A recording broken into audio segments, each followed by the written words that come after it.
Welcome, Tuesday edition of the Sports Cage, live in downtown Regina. We'll be talking about the whole province today. Thanks for making some time, whether you're listening on one of the streams that we have through the YouTube channel at sportscage.com or the radio, 620 CKRM. We love when you're sending in your harvest pictures as well. So if you're out there harvesting, getting the crop off, ladies and guys, let us know. Engagement always on the Prairie Land Rentals text line. Power tools, gardening tools, generators, welding, big items, doesn't matter. They can rent you anything. 600 Albert Street. You get to deal with the owner. They're local. 936-6262 is that number you're going to keep handy today. We want you on the Prairie Land text line today. As for the show, Riders are on a bye week. How's everyone doing today? I know yesterday we were a little saucy. A lot of you messaging in saying that can't happen again. And then some people, like Fonzie's, cool, saying one game, we're still all right. We'll take your comments. I'll read them. If they're error-worthy, we'll talk Riders. The one thing we're going to talk about, and we're going to bring our co-host in, who hasn't been with us in a while, in a bit.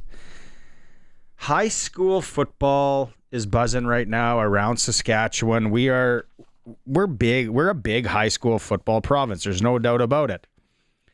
I started thinking last night, popular or the All-Stars when we were all in high school. If you didn't go to high school, then I apologize. Play along anyway. But when you went to high school, there was always a couple of, even if you didn't play football, you're like, ooh, that guy's really good. He goes to this school or that guy's there. We're not excluding the small towns as well. 6-a-side football, 9-a-side, where those are just straight athletes. I want to know. Let's throw out names today for the next 3 hours. High school football players, if there was a Saskatchewan High School Football Hall of Fame that we could put guys in. We'll talk some hockey today. Again, with the Rider bye week, WHL season starting this weekend, SJHL. John Keane is going to join us. He's the voice of the Kamloops Blazers. He also is the host of the Blaze podcast. He's a wealth of knowledge when it comes to the Western Hockey League, originally from Lanigan, Saskatchewan, called games in Swift Current. Like I said, he's now the play-by-play guy of the Kamloops Blazers. John Keane's going to be with us about 3:40. Hour 2, Arash Madani. We'll talk some CFL football with Arash. We will talk Major League Baseball. Probably get into a little NFL there. It's Tuesday, so that means Trivia Day for Pump Jacks Cathedral, 13th and Albert in Regina. Colson, we're playing for $50 today, right? We're playing for $50 at Pump Jacks Cathedral. It's going to be a rider-based question, and the hint I will give you, it's based on one of the Rough Rider Championship teams. You're going to have to call in when I give you the cue. We'll take a caller. You got 10 seconds to answer. If no one wins at 50, it's 100 next Tuesday. And even if you don't lose, we have sub prize of a lunch. You get a lunch at Pump Jacks Cathedral. Again, 13th and Albert. They do trivia on Tuesdays there as well. Live entertainment on the weekends. I heard their new broccoli cheddar soup is off the charts. Dennis Beyak in hour 2. He's a legendary hockey voice, called a lot of Team Canada, Winnipeg Jets, Saskatoon Blades. He also did some management. We're going to talk about the Western Canada Professional Hockey Scouts event coming up September 30th here in Regina, celebrating Indigenous hockey with Dennis Beyak. Hour 3, we have Glen Suitor, and then WHL with Nick Nielsen, play-by-play voice of the PA Raiders. We're going to start our WHL previews with the boys up north, the Prince Albert Raiders. It is for Saskatchewan Lotteries on Tuesday, the main fundraiser for sport, culture, and recreation in our province. A guy that hasn't been with us for a while, my former co-host on Global Television in Saskatoon, Chris Harris, is back with us. Now my monitor's not working here, so I'm just going to have to hear you, Harry. I hear you're doing well. It's been a while, my friend. You've been holidaying it. You've been really taking advantage of the holiday season. Yeah, I'm not afraid to take a few days here and there to golf and travel and generally not work. I love it. And your golf trips. When you go on golf trips, it's not like heading to Moose Jaw, heading to Kenosee. You went some places overseas, England, and then you just got back from Kelowna. I love it though. Kudos to you. We haven't talked Riders with you in a long time. Now, a lot of people, house was burning and running out. It's like, third loss of the season. Last weekend against Montreal. We're 10-3. It's a pretty good record. I don't know, when we were talking in May, and I said this to Maz yesterday, if we go come mid-September, we're 10-3, we would have taken that all day. Yeah, absolutely. There shouldn't be too much hand-wringing going on. I know that the popular consensus going into last week was surely the Riders are not going to lose to a Montreal team that doesn't have a quarterback at home when they're 10-2. So, but I mean, things happen. I mean, they're still 10-3. Nothing to get too excited about. They exposed maybe a few things that the Riders need to work on defensively and in the secondary, and so we'll see. Let's see if it happens again, and then we can start getting a little bit worried. I like the play by Jeremy O'Day and the scouting staff, where Sunday they released that they're bringing in Sheldrick Redwine, a big defensive back with NFL experience, to help, because I think we know this in Riderville for sure. Every team's knowing this. You can't be too deep. You can't be too deep in the CFL. Yeah, you got to worry about the salary cap, but at the end of the year, if you're hoisting that jug, are you going to lose any sleep about the salary cap? Yeah, exactly. And anybody that they're going to bring in surely isn't going to command that much do-re-mi that they're going to put them up against the salary cap or anything like that. So I'm sure they've left themselves a little bit of wiggle room that nobody needs to get too excited about pressing up against that cap space. They're in the bye week, and I wanted to start with this because I was thinking, we're into September.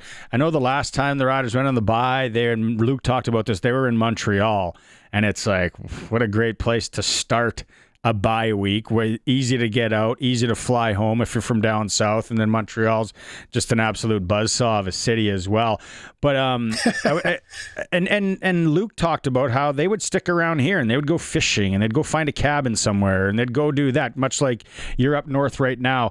After the game on Saturday, our broadcast team, talking to AJ Ouellette, he let in kind of what his plan was for the bye week. If you missed it, here it is. AJ Ouellette. Oh, Colson can't read it. We're gonna cue it up. 3, 2, and 1. Chilling for the first couple days. I'm gonna hang out here, watch a little bit of film, recover, and then I think we're gonna go on a little cabin trip with a couple of the guys. 3 hours northeast of here, still in Saskatchewan, not Manitoba. So just gonna enjoy, some of the land. Hopefully there's a lake around there. I'm not too sure about the area yet. Fishing, hunting, maybe. I hope there's a lake. I hope it's just not a cabin in the middle of a field near Waka. Here, this is where you are. But that's great to hear. The guys getting away, enjoying some of Saskatchewan. Harry, if I ask you, up until this point, and as a guy who you watch the Rider games, you're a football fan, doesn't matter what kind of football, has there been a surprise player or something that surprised you with the Rough Riders so far this season? I would have to say, just on a general basis, I've been pleasantly surprised with the receiving core and just how, even if it's been not the lineup that they wanted, that they've found a way to get guys the ball, and they've been solid contributors. Every guy that's stepped up into the hole that they've needed. I like that. It's definitely been, I think, the surprise, because I know that the concern at the start of the year was, they've got great depth, but then they got tested early with guys going down, and they managed to answer the call and carry the load for the team. I mean, having Trevor Harris thrown to you doesn't hurt, but I feel like that's probably been the surprise for me, is it just that they managed to live up to the expectations. Yeah, and that's the thing too. And Maz, we kind of skirted it yesterday, where there's some people saying, well, Harris actually hasn't been playing that well, or Harris has digressed, and it's like, it is a long season. Like there are going to be ups and downs, and a guy that's back there slinging it, and you got to be on point all the time. The amount of tape that a quarterback in any league, you go down to the Regina Rams and Thunder, and I'm sure what they're going through. Like, I don't fault him at all. If anything, I would have expected more of a dip at some point here from Harris and that offense. Now, the one thing is they definitely have been starting slow, and that's been documented. But is that maybe a thing right now? If they start slow in November, then I'll be a little bit worried, or late October. But yeah, Harris is good. I think with the Kean Schaefer-Baker, how close is he to getting back? And I know people text in and they ask that question. I don't know. And I would think that it's got to be soon. But we're going to add that Canadian content. CRTC will be happy into the fold at some point. So that'll be good. Yesterday we kind of went off. We got exposed a little bit in that game. Whatever. All I know is there was no way that I took the Riders -8.5. That's how confident I was. So you're not look any further than me on how bad that was. The other thing we're going to talk about, and before we go to break, we're going to let people think here today, because high school football is in full effect right now. We have our Friday Night Lights episode coming up tomorrow. It's brought to you by Warren Steinley, MP for Regina Louvain, always on Saskatchewan's side. High school football players from the past. So now, Harry, you graduated in 90. I think we can say it. We're not hiding anything here. Yeah, whatever. I don't care. 94. I hate when people get all offensive with that. Oh, don't say my age. It's like, you're getting old. It's just how it works. I'm an old man. Whatever. Who cares? 1994, you would have graduated high school. That would have been 1995. We are from Saskatoon. That doesn't mean we didn't hear the names from down in Regina. But rural Saskatchewan, I would say maybe not so much. And still until I started working in small town radio in and around Swift Current, and I learned the 9-man game. But right first name, Harry, when you think of high school football, and maybe even when we were covering it at Global, because we were all over high school football and Global, it was so much fun. What's one name? I know it's going to be tough, but what's one name? Oh, God. The first name that comes to mind is Brent Schneider. I think if I had to think of somebody who was a prolific high school and then junior and then university player, Brent Schneider, I think, is at the top of the list. He won so many accolades. That's the first guy off the top of my list. He's won the Vanier MVP 3 times. That is a stat. I forgot about that. Yeah. Like he is about as big of a legend, I think, in the football game in Saskatchewan or Saskatoon as you can get. And was he a Holy Cross? Yeah, I believe so. Dan Farthing. Weren't they around the same vintage? Oh, sorry, Schneider was Walter Murray. Oh, Schneider was Murray. Yeah, Dan Farthing was same vintage. Farthing was Holy Cross. The one, and just because I remember, and it would have been, I think we were grade 11 at Bedford Road Collegiate, and we actually had a pretty good team, and I played offensive side of the ball, but our linebackers were pumped up to play this guy, but I think deep down they didn't want to play this guy. And he was from Walter Murray Collegiate in Saskatoon. He went on to play junior. I don't think he ever played past that. Could be wrong. Sheldon Duval. Yeah, for sure. He ran roughshod or rigshod if you're a Nooner fan over everyone. And then, and I know I only gave one, but the other guy, and he was down the road at Holy Cross, and I want to say people in Regina and around would have remembered this guy because it was Tony Chad. High school running back, Holy Cross. And then I got to thinking of I'm getting more text messages on my own phone right now. It's going off. And guy just messaged this name, and you're gonna remember this one, Harry, on the defensive side. Let's play Harry and Barney trivia here. Defensive side of the ball linebacker from Walter Murray. Ty Mounty? Yes. Yeah. He was feared. There was no doubt about it. 936-6262. Prairie Land Rentals text line. High school football. We want to hear from the rural crowd as well. Because I know there were a number of 9-a-side, 6-a-side players back in the day. Oh, look at some of these text messages and names coming in. You can have your say. Let's hear it. We'll take a quick break. It is the Sports Cage. We're streaming at sportscage.com, and we are on 620 CKRM. Welcome back to the Sports Cage on this Tuesday for Saskatchewan Lotteries. Harry co-hosting with me. Coulson's in the pocket. We're having some fun with high school football names. Also today, we started this yesterday, and we got 2 more today. Sports Cage giveaway time. Got trivia coming up later. We have 2 tickets to the March 1st show in Saskatoon at SaskTel Center. Big Wreck, Econoline Crush, but the headliner, live. Throwing Copper. What an album. Although yesterday somebody messaged in and they said Dolphins Cry, which was on it was the 3rd album. Lakini's Juice. What was it? Lakini's Juice was the name of the album. That's right.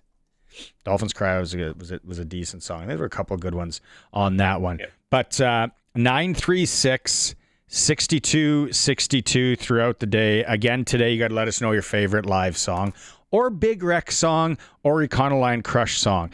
But you might get moved up top of the list a little bit with some live songs and be unique. We're talking about great Saskatchewan high school football players from all time. I got Chad in Regina says, again, I know a few names from Regina back in the day. Mike Smith. That's a very common name. He went to, I think it says Tom. So Chad in Regina says Mike Smith went to Tom. You know the one Regina name, Harry, and I think this was around our time in high school, not our time up in TV there, was Kennedy Nikiasen. Does that name ring a bell to you? Yeah, but I can't give you any details. Just the name does sound familiar. Text message on the Prairie Land Rentals text line, Neil Hughes.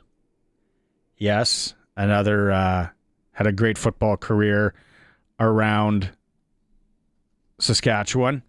I'll give you one. You one, which is arguably, I'm surprised it hasn't come in on the text yet. From where? I mean, God, I went down a rabbit hole. Is he from North Battleford? North Battleford. Oh, I know who you're going to say. Yeah, Ruben Mays, right? It's hard. That one is hard to believe because that would have been like elementary school when he was running around with the New Orleans Saints. Is that where he played NFL? Yeah, 88.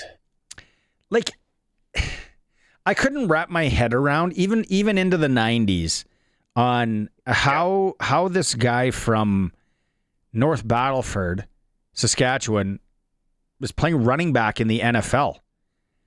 It's crazy. It couldn't come to me. Speaking of North Battleford, they had a really good program for a number of years. You know who was a good football player? North Battleford. I think we are both 77 birth dates because we played a lot of hockey against each other. And I don't remember playing him in football, but his father was the coach there forever. Might have even coached Ruben Mays, Don Hodgins. Ryan Hodgins, head coach of the Regina Pat Canadians, was a really good football player. The late Craig Borgenson was a running back. I think that's what you say his name. I remember him. I wrote it down, from North Battleford. Sandy Martin, big offensive lineman there.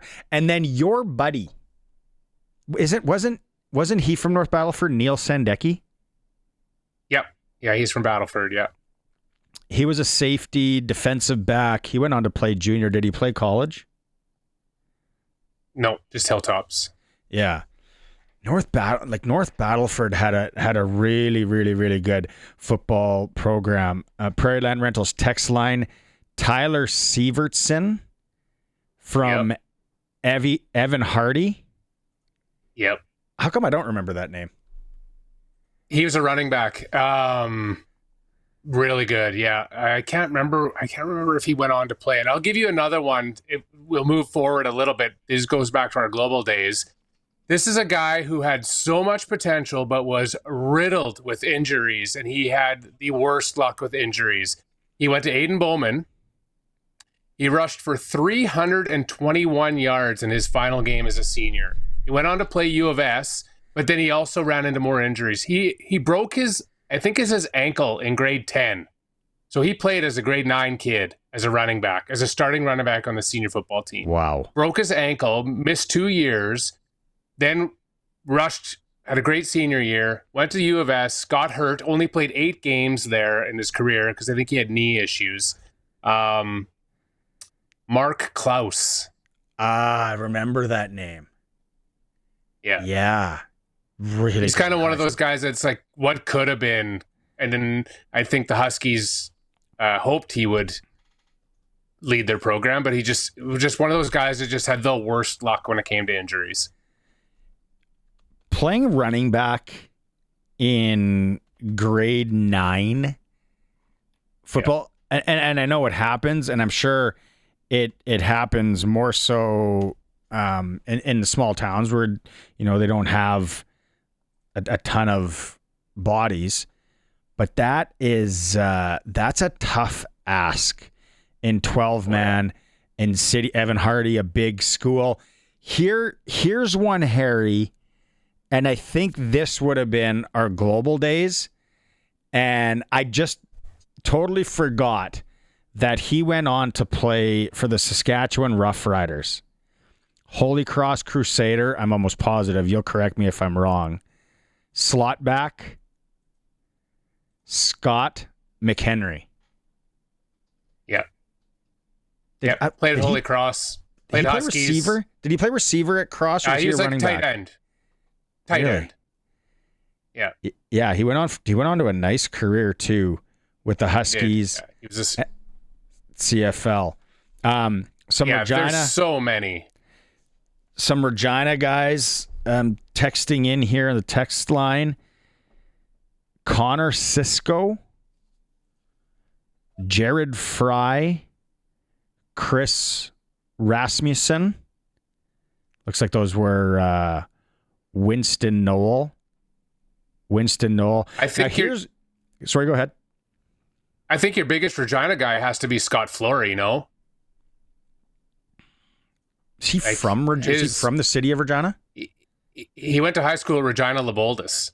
Okay, yeah. So, I mean... Then Huskies, then Montreal. Yeah, CFL, now back U of S. Like, I I didn't know he went to he's Saskatchewan football royalty for sure. Text message here. Oh, this was pre us. Like this is pre. I think we're in elementary school, but this guy's name, and did he play in the CFL? Dwayne Demetrician. Yeah, he did play in the CFL. He won back-to-back Grey Cups with the Argos in 96, 97. Argos. That's right. He was on my list. So he scored 3 touchdowns at Marion Graham when they won the high school championship. Then he went on and won a Vanier with the Huskies in 1990, and then he won back-to-back Grey Cups in 96, 97 with the Argos. So he's just a winner. He wins at every level. What's he doing now? Any idea? I have no idea. Dwayne Demetrician. Don't get me to try and spell that. Harry's our spelling guy. There's 3. I think there's 4 Y's in it. I know that much. Okay, so this is one. If you're just tuning in, 936-6262, we're talking about high school football royalty, high school football greats from Saskatchewan. Doesn't matter. If you're texting in, let us kind of know a year, because unfortunately we don't remember everybody that played high school football in the province. Is tough. So here's a guy that I've gotten a couple of texts to my personal phone about, and this would have been, I think it's 6-man from Raymore, Saskatchewan. Both people said he was a human cheat code. Chad Degelman. Great hockey family as well. Just athletic family. You want to keep your nose clean around the Degelmans from Raymore, if you know what I mean. Chad Degelman and Raymore. And I guess somebody texted, they used to have their cameraman for their team back in high school should have went on to shoot NFL games. He was that good back in the day. We got a few votes for a Chad Degelman. We need more 6-a-side and more 9-a-side. I'll give you one. Okay. I got a 6-man for you. Ooh. Brian Giebert. Humboldt? Brian Giebert went to Outlook. He went to LCBI. He was a defensive MVP in the 99 Can-Am Bowl. Outstanding defensive lineman at the Senior Bowl in 99. Went on to win championships with the Hilltops. Then went on to the CFL. Was drafted by the Riders. Was a practice roster player with them. Left for a few years. And then came back in the league with Winnipeg. Small. Forgot about that. It's very short. Unreal athletics. He's one of those guys that you see as a professional wrestler that is short, stocky, but unbelievably, they're doing moonsaults off the top rope and things like that. Like, he was that kind of guy, and smart, super smart. I think he was on like the CIS all academic team. Wow. Super, super bright guy. Super nice, unbelievable football player. Here's a 6-man. name. They didn't leave their name or number. I remember this name. Ryan Barnstable. 80 model from Loreburn, won 2 6-man provincial championships, played Huskies, all-Canadian corner, coaching 6-man now in Hafford, Saskatchewan. Best player I've ever played against. Good text. Great text. Yep. Know the name. Yeah. Remember him with the Huskies. Remember him with the Huskies for sure. Yeah. Sorry, I'm just getting to some of these other. Here's another guy from small town, from Humboldt, Saskatchewan. Went on to a CFL career as an offensive lineman. The BC Lions won a Grey Cup. Oh, did also beauty. Played Hilltops. Beauty. Bouncer at the Patricia Hotel. Kelly Bates. Heck of a bouncer at the Patricia Hotel back in the day. Yeah. It is crazy when you start looking at the quarterbacks and stuff that we produce in this province. But also, I think the guys that have had the most success are either the O linemen or D linemen. Yeah. And Kelly Bates is one of those guys. Brent in Saskatoon just threw out who your first, I don't know if he was your first guy almost, Ruben Mays from North Battleford. I predict we're going to get a lot throughout the 3 hours, a lot of people with Ruben Mays. You know another guy that was really good in high school, and I think it was around your age, our age, I mean, and he might have graduated in 94? Graduated, went onto the Hilltops. Then I think Huskies. Sheldon Ball. Yeah. Went to Holy Cross. Yeah. Holy Cross. Hilltops and Huskies. Brad Williamson was a quarterback at our first Marion Graham entry. So the thing about Williamson is him and Kelly McNairn were unbelievable receiver quarterback combo. I was in grade 11. Those two were probably, I mean, I'm talking about a small time frame here, but I would arguably say they're probably the most prolific quarterback and passing combination that in high school sports history for sure. Kelly McNair. I totally forgot about that guy's name. They were setting records that year as well. We're gonna keep this going. Keep the text messages coming. We got a few good ones coming in here. Names I've never heard of. When we get back, we're gonna talk some WHL hockey. The season is around the corner. I'm curious on some NCAA WHL things with this guy, John Keane, originally from Lanigan, Saskatchewan, is going to join us. It is the Sports Cage. We're the home of local sports in Saskatchewan. We're streaming through our YouTube channel at sportscage.com, and we're on 620 CKRM. Welcome back to the Sports Cage on this Tuesday for Saskatchewan Lotteries, a rider bye week, but we're still talking football. High school football greats in Saskatchewan. Who do you remember out there? Text messages are coming in. We're going to get to some of those in a moment, but let's get fired up here with some WHL talk. We're going out on the Western Pizza guest hotline. Perfect pizza, generous amount of toppings, and all the Greek favorites you love, like ribs, salad, souvlaki. Western Pizza. Visit the nearest one around you tonight. Okay, John Keane from Lanigan, Saskatchewan, via Swift Current. He's at John Keane NL Sports on Twitter, and he does the Blaze podcast. Keener, did you guys have tackle football back in your day in Lanigan? No, we did not. I don't know why. A town of about 1,500, and the best we could muster up was like flag football in middle school. That's all we could do. So I'd love to reminisce about all these great high school football players I played with and against, but I won't be able to add much into your conversation today, fellas. Sorry. What about when we worked in Swift Current together? And, the SWAC. I'm not sure the Colts won a game when I was in Swift. I know they're a powerhouse now. But, Barney, you and I used to hit the road and do those SWAC football broadcasts on CJSN down in Shaunavon. And a couple of names that came to my mind were the Gull Lake the Gull Lake Lions. Is that what they were? Yeah. Remember the running back, Joe McGee? He would just go wild every game. Yeah. Was it John McGee? It was Joe. Joe McGee? I think it was Joe. Yeah. I think there was a bunch of McGees. They just handed the ball off to him, and he just ran the length of the field. They wouldn't touch him if it was flag football, and they would win the SWAC title again. That's what they did. I am so glad that you remembered that name, John, because I was trying to think of the running back from Gull Lake. That was amazing. Oh, solid. Hey, I remember all the stories when we used to work together here. You probably don't, but I remember them all, okay? Yeah. And then remember Fred Farnsworth. He's like a radio guy at CJSN or whatever, and he would always say, the Gull Lake Lions, they don't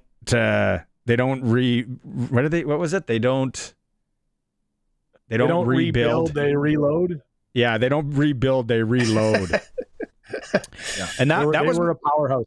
That was my first, foray into 9-man or 6-man, whatever it was. And the athleticism on the kids, I was like, well, no wonder so many of these kids go on to play Hilltops and, junior football and whatnot. Okay, we'll put football on the side. Keener, if you come up with any other names, let them fly. Think about it.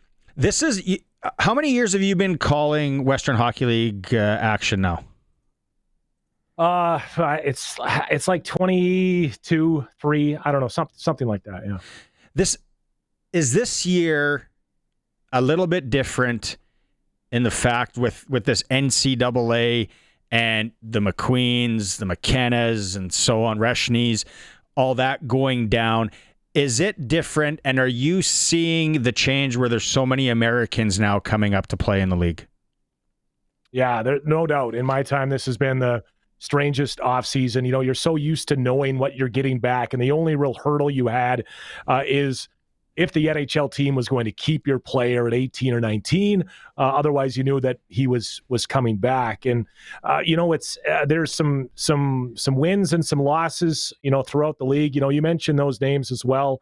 But some teams have done fairly well on the other side of it. There's going to be years where teams are going to feel good about what they have, and there's going to be years where, you know, they just feel like their top line and their top defenseman got taken from them. And I mean, we'll see how this all plays out. It's year one. But, you know, I can just reference here in Kamloops, you know, the Blazers were able to recruit perhaps the top 2008-born American forward, J.P. Hurlburt, who led the preseason in goals for first-year players. He's out of Allen, Texas. He could be a potential first-round NHL pick. So, you know, you mentioned the players on one side of it, guys, but on the other side of it, you know, you can see some wins, you know, if you are able to recruit some of these guys.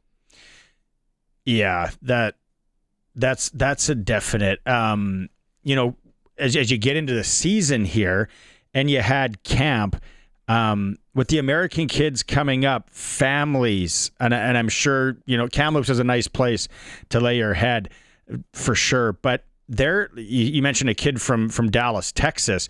There's some kids that are going to be coming up with their families to some of these smaller communities in the Western Hockey League and the CHL in general, where it's nice right now, but hey, give us a shout back mid-February when you're on the bus for 8 hours. Yeah, I mean, you know what? I would say that, you know, I've seen some rosters. Prince Albert landed a really good one that maybe Nick Nielsen will tell you about a little bit later on, American player Heisey. You know, Prince George was just down for preseason games. And, you know, hey, I love Prince George, but that wouldn't be my favorite destination in the middle of wintertime.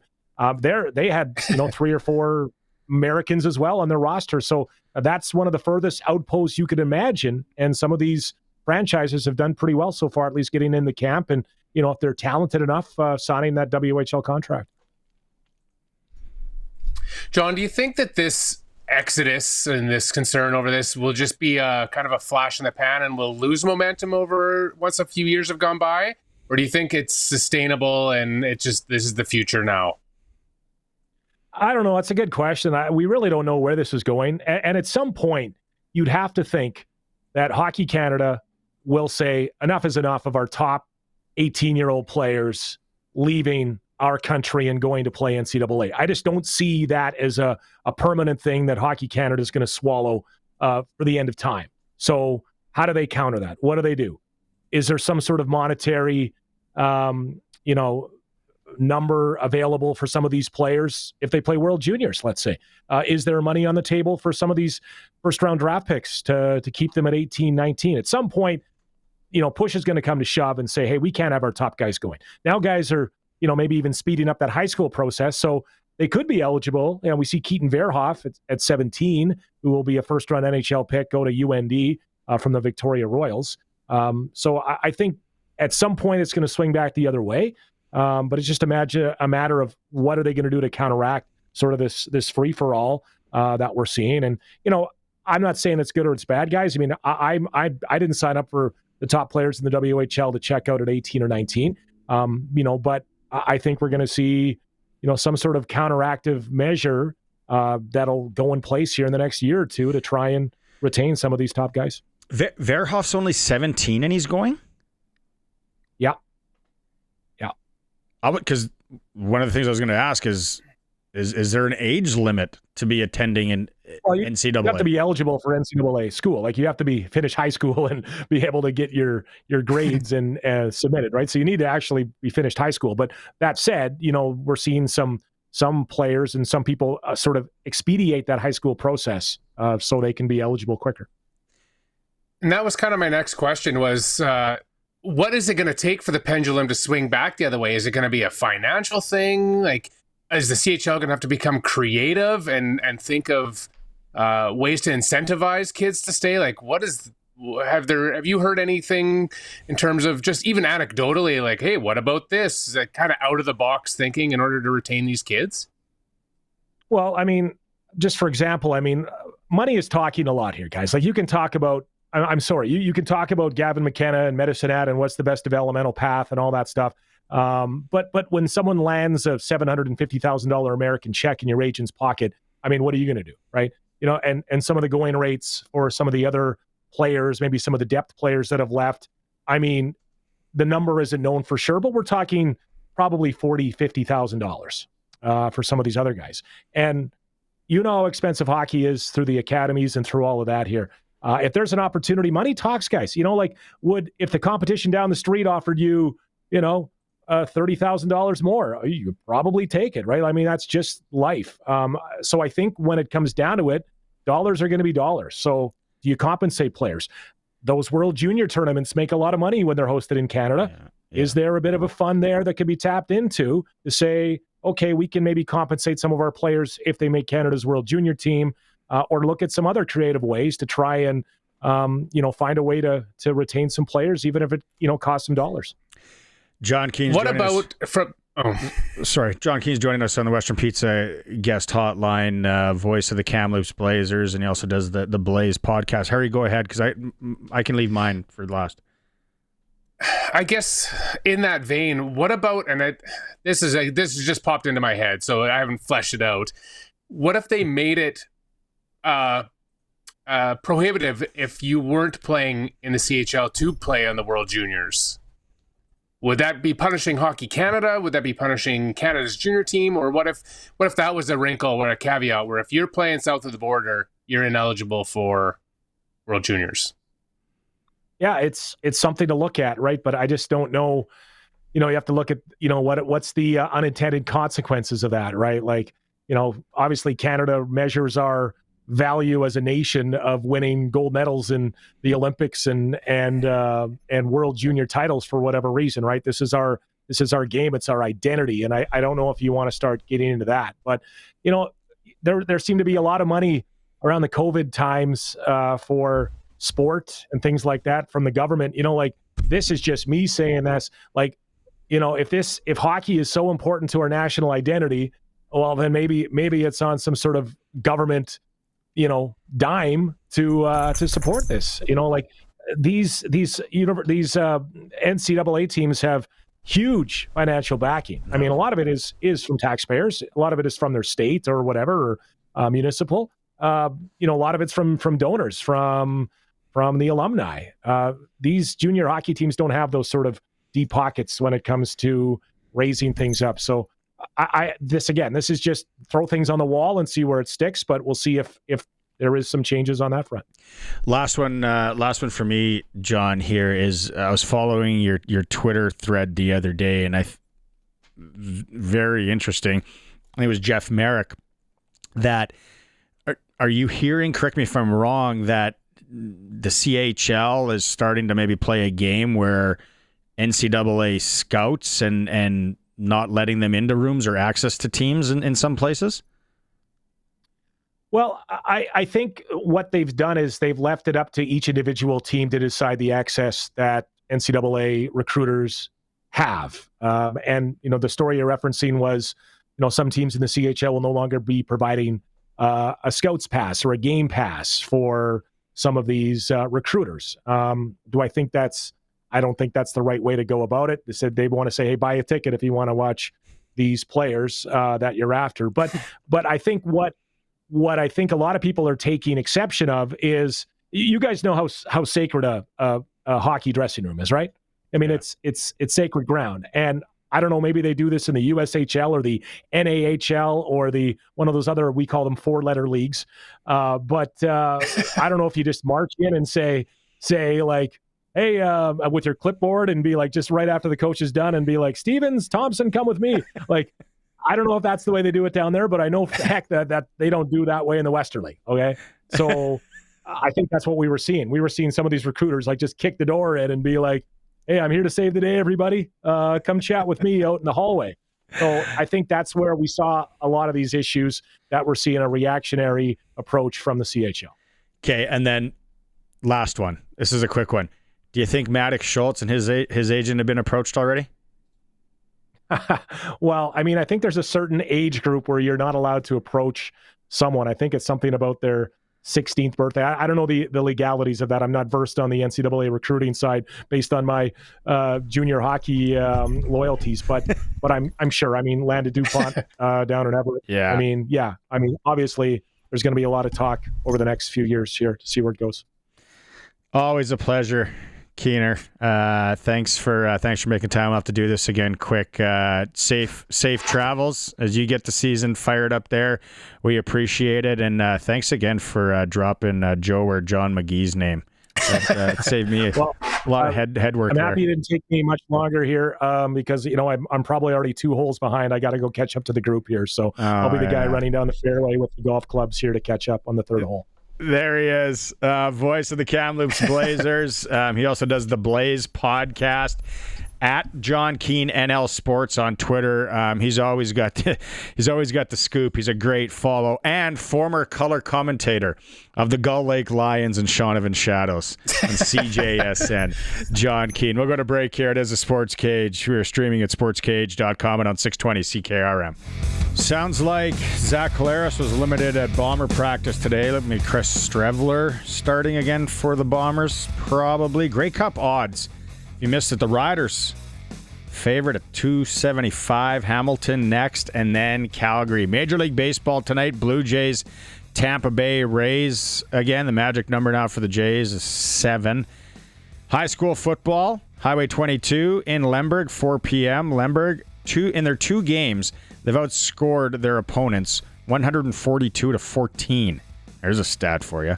SportsCage.com poll today. Who was the best Saskatchewan Roughrider quarterback of the last 40 years who has never won a Grey Cup? Vote at SportsCage.com. Our number 1 sports ticket for Reliance Heath Water Heater Rentals. Keeping you in hot and soft water. Call on Reliance. Hour 2. More of your text messages on high school football greats from Saskatchewan. And we're also going to talk to Arash Madani and Pump Jacks Cathedral Trivia Time. It's a Sports Cage on 620 CKRM. Lots of different ways to listen to the program. Thank you for however you are tuning in today. Harry is my co-host. Colson's in the pocket. The question we posed in hour 1, and we're going to get to some of the text messages now as we await Arash Madani. High school football royalty. High school football names that you remember. Maybe you were in high school. Hope you were. Or just if you were working in the business. And Harry and I worked at Global, and he mentioned a couple in hour 1. Mind you, up in Saskatoon. But Saskatoon and Regina, if they were good, you heard about them in either city. I remember hearing about Kennedy Nikiasen, Neil Hughes, Brian Harrison. I think he went to Riffle. Some of the texts on the Prairie Land Rentals text line, 600 Albert Street here in Regina. Craig Reynolds of the Saskatchewan Roughriders allegedly, was, it says legendary QB from Foam Lake High School. So I can see that. Tall guy looking over there. What would that be? 6'6" aside probably in Foam Lake. We got a Lane Francis 6-man football out of Herbert. Won the Vanier Cup in 90 with Dan Farthing. He did it all. Great linebacker. Old school. Mean. Injury stopped him from moving on to the CFL. Daryl from Moose Jaw, thank you very much. Colson, you said you had one? Yeah, saw one from Crofty here. Mm-hmm. I assume you guys already mentioned Poley and Aldag. Ooh. Aldag from Gull Lake? Aldag. I had that open. Yes, Aldag from Gull Lake. And Bob Poley, it's telling me he's from Saskatoon. Hudson Bay, I thought. Yeah. Yeah, he spent most of his early life in Saskatoon. Prairie River and then played ball in Hudson Bay. Ron and Deb getting in on the fun here. Early stat from the early 70s. Friend of mine from Kamsack Comprehensive High School, Ron Chirkus, played with the Riders. He was here's the quirky stat. That big Ukrainian defensive lineman was bigger and heavier than the Rider D line. Pierogi and Schnislicki. Power. I love it. Thanks for that one, Ron and Deb. Ed Bankowski. Bankowski's a good high school football name and football name. Terrace Chorney, Ituna, via Holy Cross in Saskatoon to the junior Regina Rams to the University of Oklahoma as an offensive lineman. Nice. There's a good one. We've had a few Jason Claremonts come in. Lots of Neil Hughes. Paul Waldo. I remember Waldo. John Ryan kicked the ball. Speaking of Herbert, he could kick it to Herbert. A couple of others. And then, Jimmy Box. Saskatoon, Bedford Road. Might be the only Bedford Road name that makes it on here that I remember. Jimmy Box was good. I've had a couple more now for Chad Dagelman from Raymore. Anyone else on your list, Harry? We haven't touched on yet? Yes, I've got. Let's go. Plenty. We should have brought Dave Dybert on from the former Star Phoenix writer. That's right. So Aldag and Poley made me think of another one that's an older statesman, Larry Ruck. Went to Evan Hardy and then went on to a pretty prestigious CFL career. More of our time frame, though. Running back, Graham Bell. Yes. Rider. Bouncer Winnipeg at the Blue Sutherland, Bomber. I think. Yeah. Sutherland Bar. Yeah. Another. Funny how these football guys tend to get jobs in the service industry while they're playing football. The interesting thing about Bell is that in between, you might remember he was assaulted, and between his football career, and he managed to come back from it and went on to play in the CFL. But he on Central Avenue way back in the day got attacked by some guys. Yep. James Rapesi, yes, a D lineman. Yeah, went to Moose Jaw Peacock. Went on to a very prestigious career with the Huskies. I got a Sawyer Beutner, went to Peacock. That came in here. Another Moose Jaw. Travis Kuntz, lineman, doesn't say where he's from. Tyson Schrader. Chris Getzlaff. Yeah.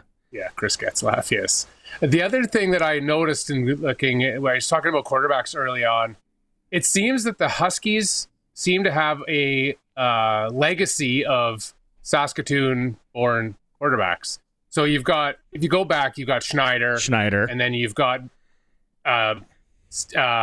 Sheldon Ball, we talked about, Steve Balan, and then you've got Brett Thompson, and then you've got Mark Fader. Like it's just who's who of Saskatoon football quarterbacks. Didn't Steve Balan have like 24-inch pythons? Like he had the biggest arms in the world. Was that him?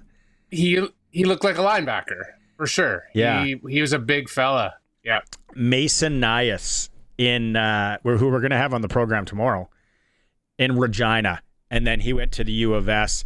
I think he could have went U.S. college as well. I was living here when he was playing high school ball. Okay, keep the text messages coming, 936-6262, and also on the YouTube chat. But let's get into our segment with Arash Madani.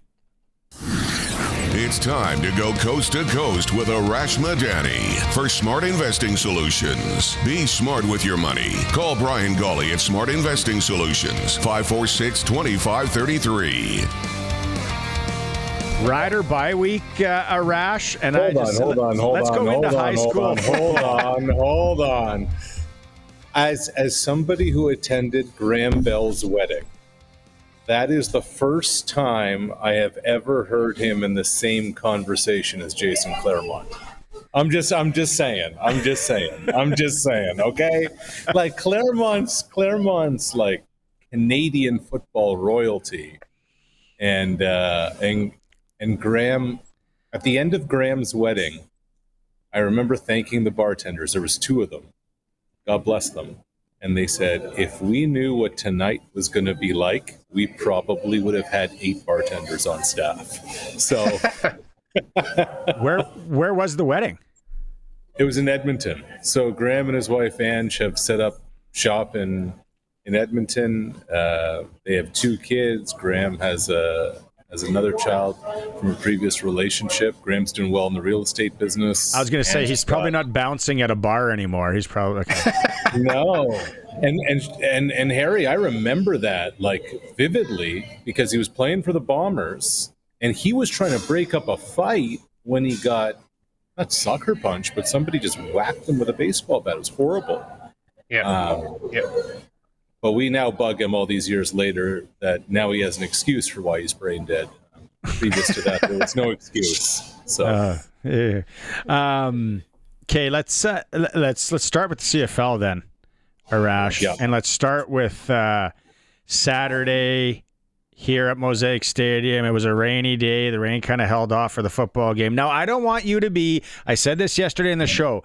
We don't want guys to go, well, I told you so, because no one really saw that coming. Although Luke Mullender says he woke up Saturday mornings, had some sort of epiphany and thought about it.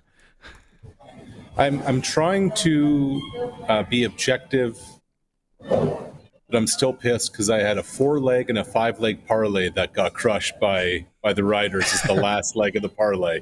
Like when you're nailing college football picks and the Riders let you down, money line, not even the spread, money line minus 360. But look, I blame myself because no Tavon Campbell, no Marcus Sales, no chance. And this is what we have learned, guys, is that this is a good Rider team, but that when depth gets tested, they're going to get torched on the outside of the numbers. Barney, I told you a couple of weeks ago already, Tavon Campbell's the best defensive player in the Canadian Football League in 2025. You don't have him, the drop-off is what we saw, and that was absolutely getting crushed. So they need the bye week could not come at a better time. They need Campbell back. They need Sales back. We'll see how that all plays out. Yeah. I just start. What's with the Riders starting slow too, Arash? That's the thing that I can't put my finger. Do you remember a team that was a successful, because they're still 10-3, still a good football team. They got the best odds to win. Team. Got the best odds to win a Grey Cup. Have you ever remembered a team that starts so slow? Yeah, it's a weird one. Like these are the things that sometimes just happen, then they get going. I mean, look. Patrick Mahomes in Kansas City have trailed in every single Super Bowl they've lost at halftime, right? Like they're behind at the half. These are the things that sometimes happen. It's a game of adjustments. It's a game of getting things going. I don't think starts are the air quotes issue with the Riders. You look at the games they've lost this season, none have been close. So these things happen. I think they're going to be fine against Calgary moving forward as long as everybody's back. And I don't think they were ready for McLeod Bethel-Thompson. I don't think they were ready for Tyson Philpott. And I don't think they realize just how much of a talent gap there is in the defensive backfield when their starters are down. So, look, I'm not saying this because I'm on Regina Radio. There is no better time for a bye week and a regroup than now. They need this, and this now it's for keeps. Like we're 2 months away from Grey Cup, so this is where you absolutely have to get your bleep together, because now everything matters and everything elevates significantly moving forward. Philpott, like.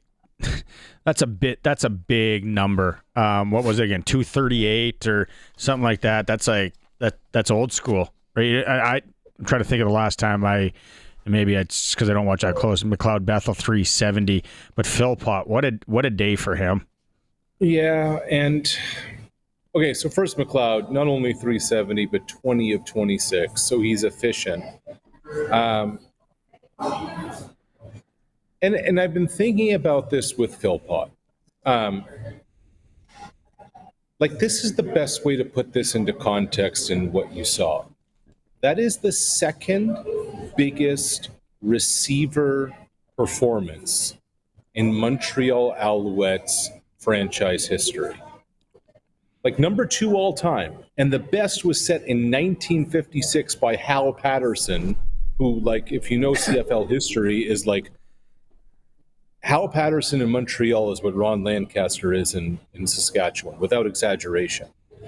Like Tyson Philpott, if he was 3 inches taller and 3 years younger, would be not just in the NFL, he'd be on his second contract in the NFL. His comp would be Josh Palmer, drafted by the Chargers, now with the Bills.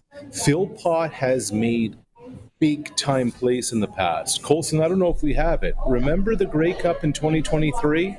Game on the line, inside the 20-yard line, inside 20 seconds. Cody Fajardo was going to only one guy on that play. And it was Philpott who ran the route perfectly. Just turned Brandon Alexander inside out. And look, this is a guy who continues to do it. He's one of the great Canadian players in the league. And you saw it the other night. Looking around the rest of the league, Arash, what did the cameras not show us about what happened with Toronto and Edmonton the other night that we didn't see? Like, there's got to be more to it than that. Well, you saw the walk-off field goal, Harry. You saw Ryan Dinwiddie kind of like, do the kicking motion, kicking him off our field. It's great. Yeah. Apparently things got very personal on the sidelines. Like, remember, both teams at BMO Field are side by side. It's not like they're across the field from one another. And there was a lot of talking going on between the Edmonton bench, the Toronto bench. I'm told Jordan Williams, who played for the Argos before, the Argos had enough of him, had some things to say in Dinwiddie's direction that involved his personal life, etc. Offside. Like there's limits. There's within the confines of the game. And Demetrius Maxey, who was the defensive line coach in Toronto last year, now in Edmonton, he was chirping the whole time too. So look, it just builds up, it builds up, and then when you win in walk-off fashion, those are the things that can happen. Yeah, that was awesome. That was a good watch. It was great. Let's put the benches beside each other everywhere. Get more of that. Okay, let's move to the NFL here. I don't want people saying I saw it coming. Daniel Jones is the best quarterback in the NFL. 2-0. Whoa, geez, what's going on there? So here's a question for you, Barney. Do you know what the Indianapolis Colts haven't done this season? Punted. Through 8 quarters, through 2 games, they've not punted the football. The first 7 possessions of their season, they scored on each of those first 7 possessions. The first 3 possessions of game 2, they scored on each of those possessions. Like, the Indianapolis Colts have become a team you kind of got to watch. Like, they're going into Nashville this week against the Titans division opponent. They might be for real. Like, there's 4 teams that didn't make the playoffs last year that are 2-0, and Indianapolis is one of them. Like, okay, San Francisco, we expect them to be good. Arizona, maybe. But Daniel Jones and the Colts losing 2 interior offensive linemen along the way, yeah, it's wild. I saw a clip this morning, and it was Colts punting highlights so far this year, and it's just him holding the ball. Just him holding the ball for all the kicks. That's great social media right there. So here's the thing, Colson. Like, I don't think any of us, not Harry, not you, not Barney, not I, could ever play professional football. But I think one thing we've learned through the first 2 weeks of the NFL season, we're all capable of being the punter of the Indianapolis Colts. Yeah. We could have cashed that check, and nobody would have known otherwise. So that would have been okay. Yeah, get some free gear. I'm in on that. And 2 checks and 2 game checks. 2 NFL game checks. I don't even need to get paid. It's just like I just want to warm up. Okay. Put some headphones on, look all cool. And KC in trouble here? I don't know. I think they'll be fine. They're going to get Rashee Rice back. They're going to get Xavier Worthy back. They're still Kansas City. It's only 2 weeks in. There's lots of football to go. I know we want to jump to conclusions. I know we like hysteria. Like Travis Kelce bobbling the ball at the goal line and it going 50 yards the other way for a 14-point swing. When do we see that happen? So I'm not on the hysteric train with KC yet. We talked about kind of upstart quarterbacks. How about one that just can't catch a break? Joe Burrow. 3 months? That's a long time to be out. Which is the season, right? Yeah. I mean, look, 3 months. October, November, December. Okay, so mid-December, maybe. Look, Joe Burrow is 3.5 years ago, takes his team to the Super Bowl. They probably should have won the Super Bowl. Wins a national championship in college. It's all of it, right? And then they pay T. Higgins, they pay Jamar Chase. They build it around him because you have to. And this is not a slight on Joe Burrow, even though it's going to come out on it. But I still, I'm watching Joe Burrow hobble off the field because the Bengals are too cheap, apparently, to pay for a cart. And I remember what an old GM once said to me. And he said, the difference between a crappy player and an injured player? I said, no, what is it? He said, nothing. Because neither are of any use to me. And Joe Burrow just can't stay healthy. Joe Burrow just can't stay on the field. And yet again, it's Jake Browning who's going to take number 1 reps this week in practice and is going to start for Cincinnati. Interesting. Okay, catch up again. Deep sigh.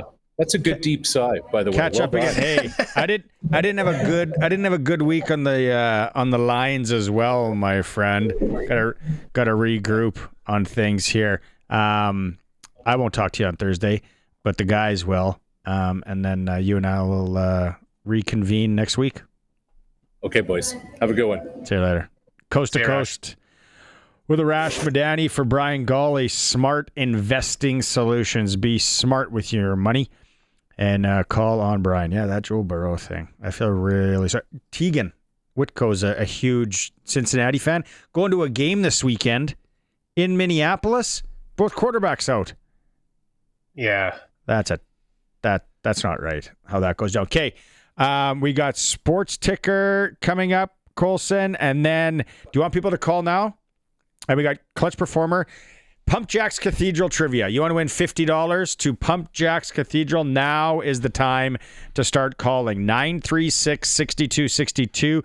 The hint on the question, it's going to be about the Saskatchewan Roughriders and one of their championship seasons. It's SportsCage. We're streaming through our YouTube channel at sportscage.com, and we're on the home of the Riders, 620 CKRM. All right, Clutch Performer time. And Blue Jays pitcher last night, Trey Savage. Remarkable.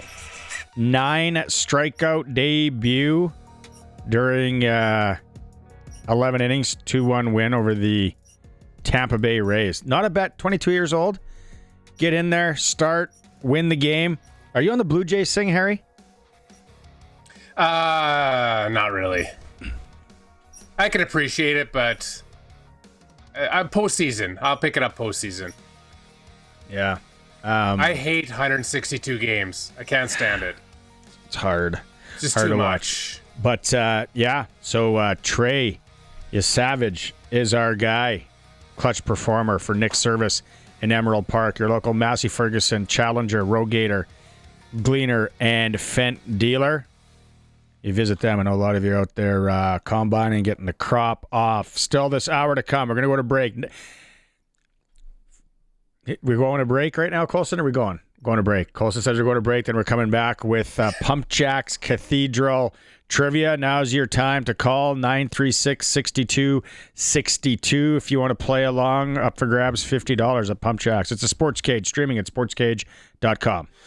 I guess word on the street, their brand new broccoli cheddar soup made in-house it's some of the best soup around. Wing Wednesday coming up, 15 flavors to choose from.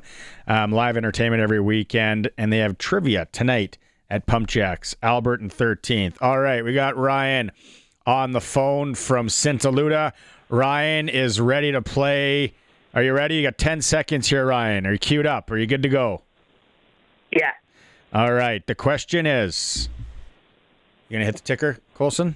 Or you're going to count in your head?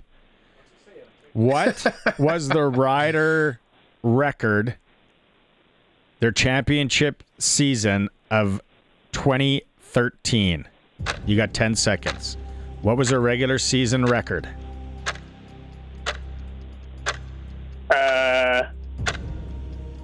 12-6. Ryan, you're close. Sorry, buddy. You're still going to walk away with a lunch from Pump Jacks Cathedral. 11-7 was the correct answer. Thanks so much for playing today. Again, out there, Pump Jack Cathedral is Albert and 13th here in Regina. Taps, cold beer, brand new cheddar, broccoli cheddar soup, wing nights, live entertainment every weekend. We'll play for 100 Smackaroonies next Tuesday when we do that. Just stay tuned for that. Let's get back to the text line here, Harry. Prairieland Rentals text line. It's what's picking up steam. And if you're just driving home, or maybe you're just getting out in the field, or you're just tuning into the app or YouTube, is we're asking high school football players from Saskatchewan when maybe you were in high school, or that the names that you remember. And we've rattled off so many. The one gaining steam a lot is Chris Getzlaff from Regina. We've talked about a number from Saskatoon as well up there. And then who, I got to say, is this Travis from Regina texted in. And he's this is a good text, Travis. Colton Solomon went to Sheldon Williams. He throws out that. Then he goes through, like, he played Thunder, Rams, that must be Victoria Raiders, and then Rough Riders. Ryan Wellman, Ben Heenan. These are all Sheldon Williams. So I'm wondering if Travis went to Sheldon. And then Mark Mueller, U of R. Obviously, it says one game with the Eskimos and a CFL coach. Coaches are Saskatchewan Rough Riders. Sheldon Williams, 6A provincial champions in 2006. Good text in Travis there.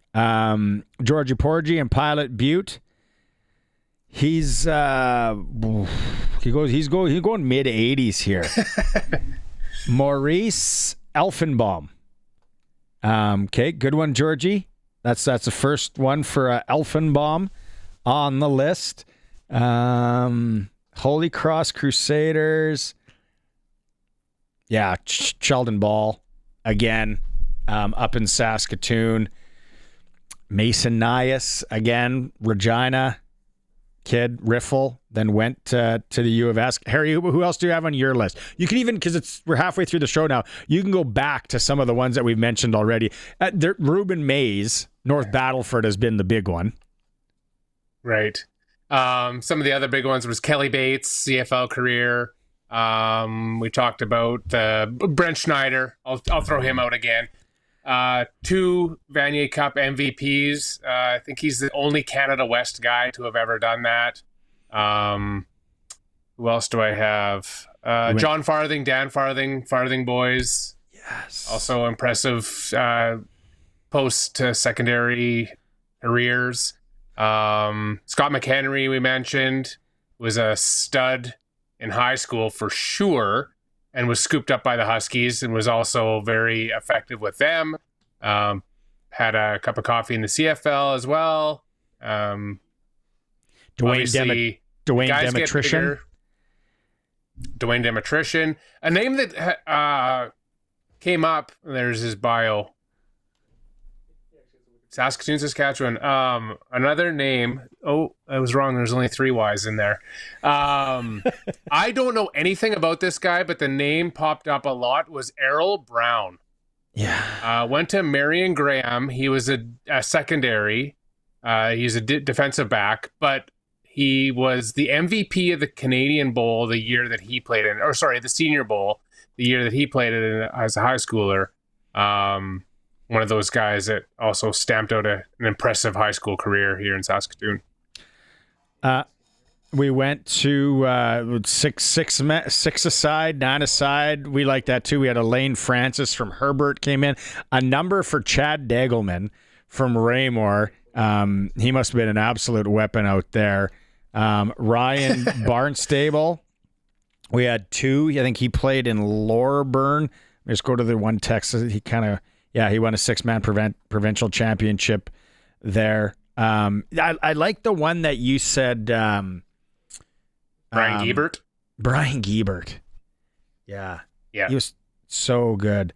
So keep the text messages coming, 936-6262. If you have any, or you throw out a name of that sort. We have the Brian Harrison went to Riffle, Mike Smith, Connor Cisco, Jared Fry, Chris Rasmussen, Sawyer Butner from Peacock. Another guy from Moose Jaw, another quarterback, Shane Reeder, went to Moose Jaw, then played Hilltops, then played Huskies as well.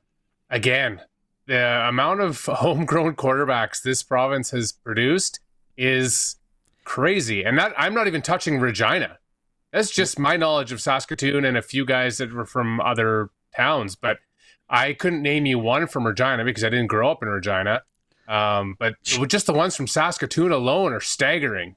I couldn't remember his name, so I'm so glad Shane Reeder.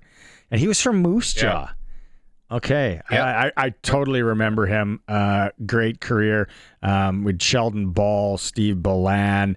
The good Farthings are coming in again as well. And then John Keane gave us, I think it was John McGee from Gull Lake. I remember him as a running back. He said maybe it was Joe. I know any and around Gull Lake, let us know. Because the other Gull Lake famous one, Colson brought it up, is Roger Aldag. Yeah, which is crazy as well. The one thing about Steve Balan that I love is that he went to Fian. You had mentioned the one Bedford named Jimmy Box, but Fian didn't produce a lot of post-secondary or CFL football players. So for Balan to go there and develop and become the player that he did is very impressive.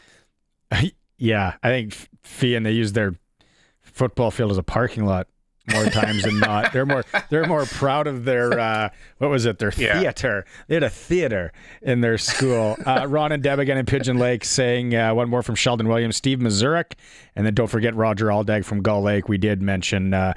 Aldag. All right, let's go back on the Western Pizza guest hotline. Perfect pizza, generous amount of toppings. No need to cook tonight. Grab a Western Pizza or any of the Greek favorites you like. Coming up September 30th, it's the Western Canada Professional Hockey Scouts Foundation celebrating Indigenous hockey here in Regina at the Connexus. It's going to be a great night. The King brothers, Jordan Tutu, John Nasty Marasti, who we had on last week, Rich Pilon, Brian Trottier, Dave Tiger Williams. It goes on and on. The ex-NHLers, ex-hockey guys that are going to be coming in and speaking, hot stove. There's going to be a silent auction. One of the gentlemen coming in, and he's a legendary broadcaster, especially in Saskatchewan, and then people in Winnipeg that are listening are going to love it.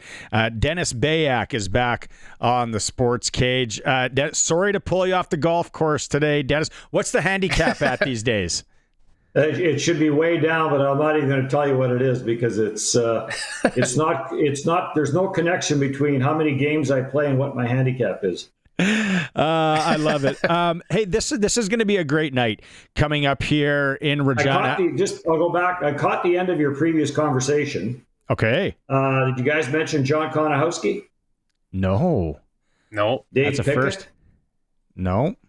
Pickett was mentioned, was he not? Oh, was he? I think he was the first college player to be drafted by the CFL or anyway. Yeah. Let's move on to September 30th. We did have some pickets, and then lots of Ruben Mays still coming in from North Battleford. Yeah, exactly.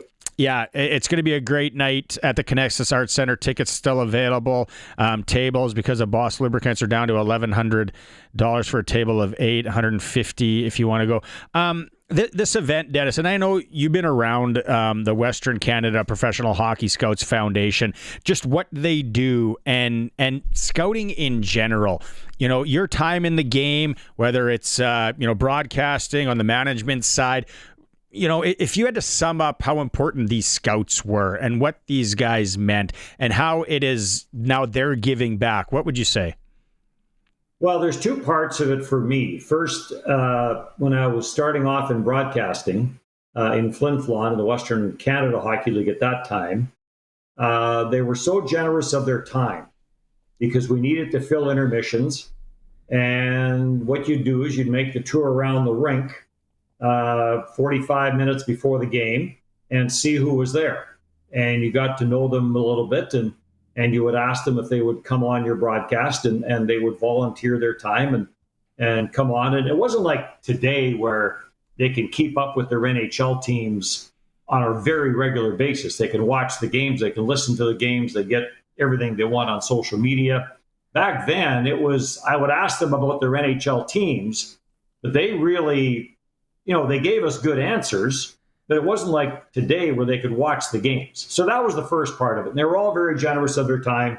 And then, as you mentioned, once I got into management in the Western Hockey League, and it's even harder in the junior ranks than what it is in the National Hockey League, because you're going to tournaments and you're in the rink from 8 o'clock in the morning until 10 o'clock, 10:30 at night. And some of the rinks weren't that warm. You had to use a pencil because your pen would freeze, but you got through it. And I always made a point when I was general manager that somewhere in the middle of the afternoon, we're getting out of the rink for an hour and a half. We're going for something to eat, and we're going to get a cup of coffee, and we're going to get out of here for a little while. Because I think after a while, players all start to look alike.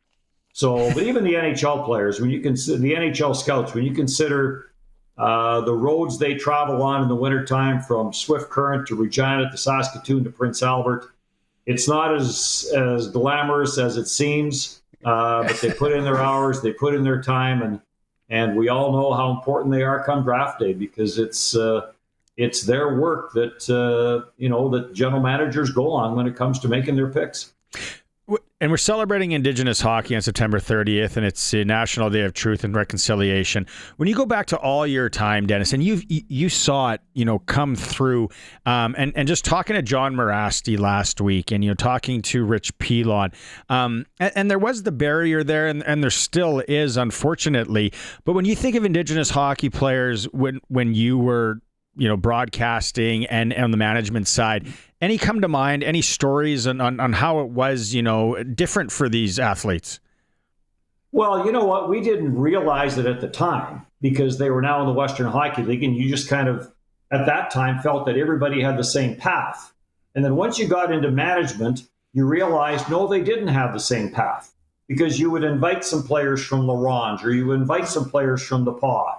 And they had, when they said, no, we're not going to come, we just always assumed, wow, they just don't want to play hockey. Well, that wasn't the case. They had reasons to stay home, and far-reaching reasons to stay home. In some, I just finished reading Freddie Sasakamoos's book, Call Me Indian. And he explains a lot of what they went through growing up. The residential schools, they were taken away from home.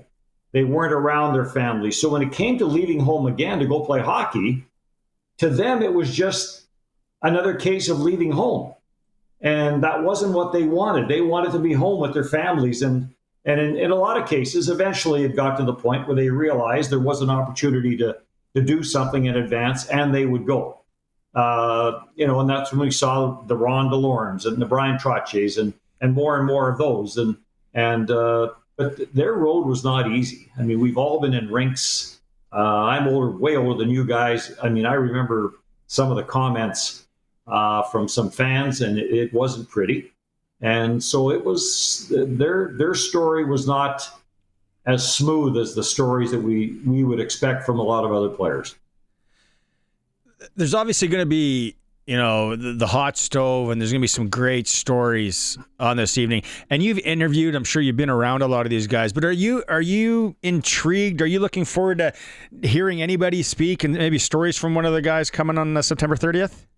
Well, I've been at a couple of events with Brian Trottier, and he's got a lot of great hockey stories. The King brothers is a great hockey story. And Jordan Tutu is a great hockey story. And we're going to hear some of those hockey stories. I mean, I enjoy listening to Brian Trottier just because, as we did with the foundation dinner in July, the night with the Sutters, there's so many great stories about the New York Islanders.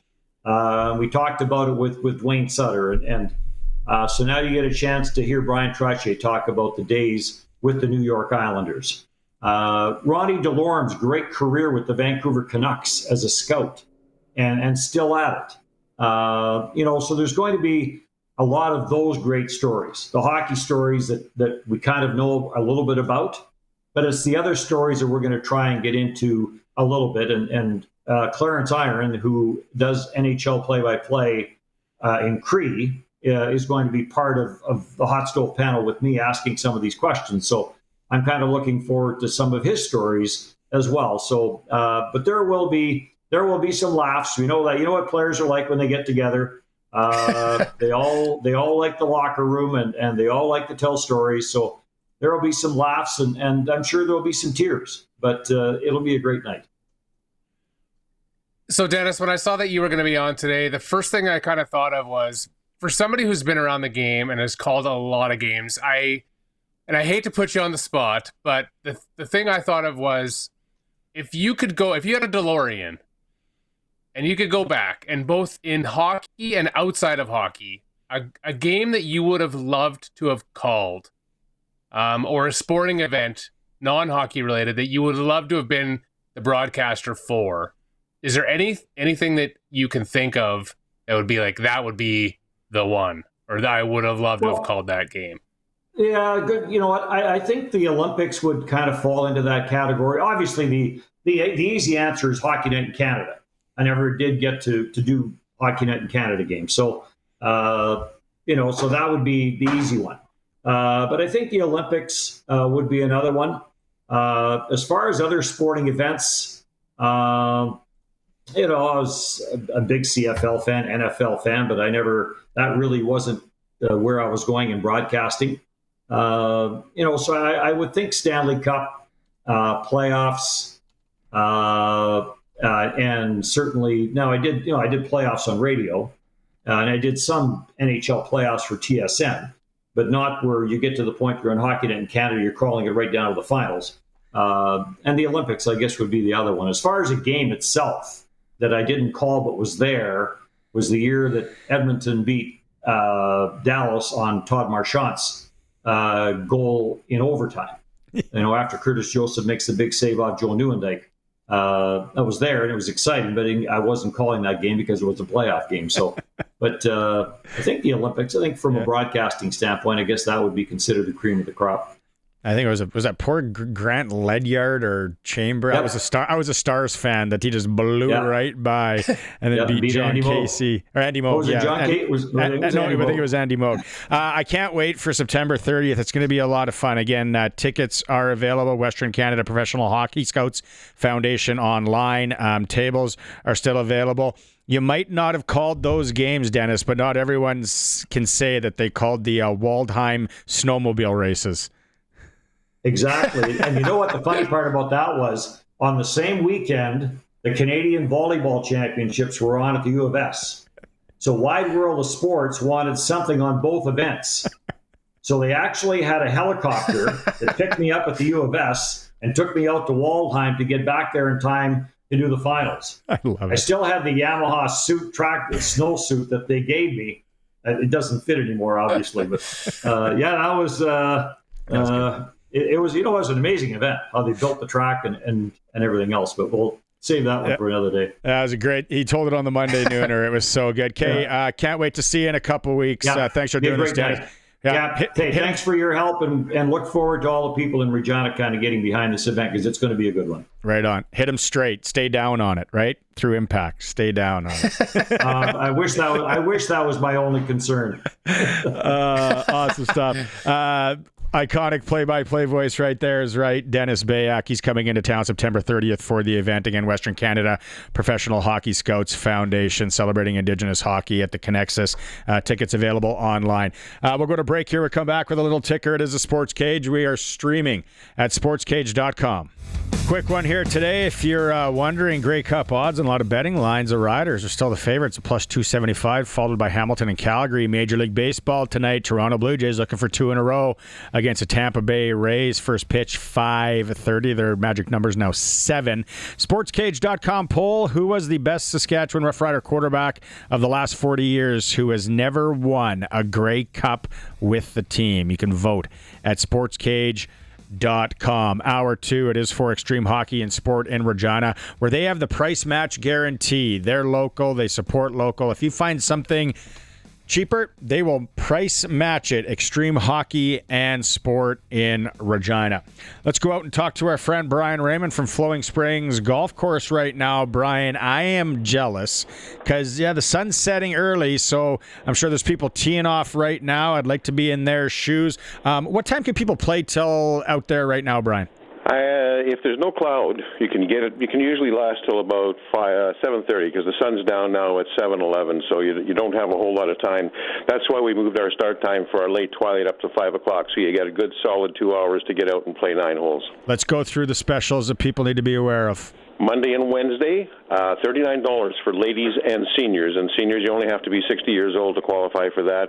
Every day after 3, it's $38. And, of course, 6 o'clock or 5 o'clock now, $22. So there's some great specials there. And a lot of folks wonder about playing 9 holes because, maybe that's all the time you have. $46.75 to come out every day, any time of the day to play 9 holes, unless there's a special on, of course.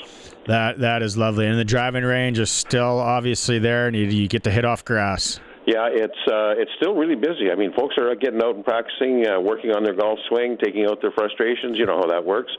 So it's been busy, and you're right. All grass, no mats, target greens, and all you have to do is come to the clubhouse, and we'll fix you up with golf balls to get out to the range. I love it. And the forecast actually looking really good here for the next 10, 14 days. How do they book a time, Brian? All you have to do is give us a call at 306-543-5050, or you can book online at flowingspringsgolf.com. Thank you very much, Brian. I'll talk to you Thursday. Sounds good. Right on, Brian. Flowing Springs. Man, if you're out there golfing or going golfing right now, you are lucky. Hour 3 is coming up. We're going to continue our high school football legends talk. Throw the names at us, 936-6262. We'll even bring it up to our guest, Glen Suitor. And we're also going to talk about the Prince Albert Raiders in Hour 3. It is the Sports Cage on 620 CKRM. Harry's with me today. It is for Saskatchewan Lotteries. Colson's in the pocket. One more hour. We're going to talk to Glen Suitor here in moments. And then also we'll take a look at the Prince Albert Raiders with Nick Nielsen, play-by-play voice of the Raiders, coming up in a bit. I forgot to mention this in the sports ticker. I apologize. If you're driving home, get this. The Regina Pats have acquired local product Dace Durkach from the Prince Albert Raiders in exchange for a 2023 third-round pick. I love the quote in the press release. We're very excited to add a veteran player like Dace who brings character and strong work ethic, said Regina Pats GM Dale Durkach. It's his son. I love it. Smart move. I thought this was going to happen at some point. The Pats now have 6 local products on their roster heading into the 25-26 season. Kelton Pine from White City, Colton Bridgman from Regina, Ellis Mignette from Lumsden, Durkach from Regina, and Maddox Schultz also from Regina. So nice move there. We're going to have Dale Durkach on the show tomorrow. The other thing we're doing today, Harry and I have had some fun out on the Prairie Land Rentals text line, and Suits is going to love this. Rider bye week, we're saying, how can we engage people on the Prairie Land Rentals text line? And it has been hot. We're asking, what name or names come to mind when you think of high school football in Saskatchewan? Harry and I both grew up in Saskatoon. There was Sheldon Duvall, Tony Chad, Ty Mountney.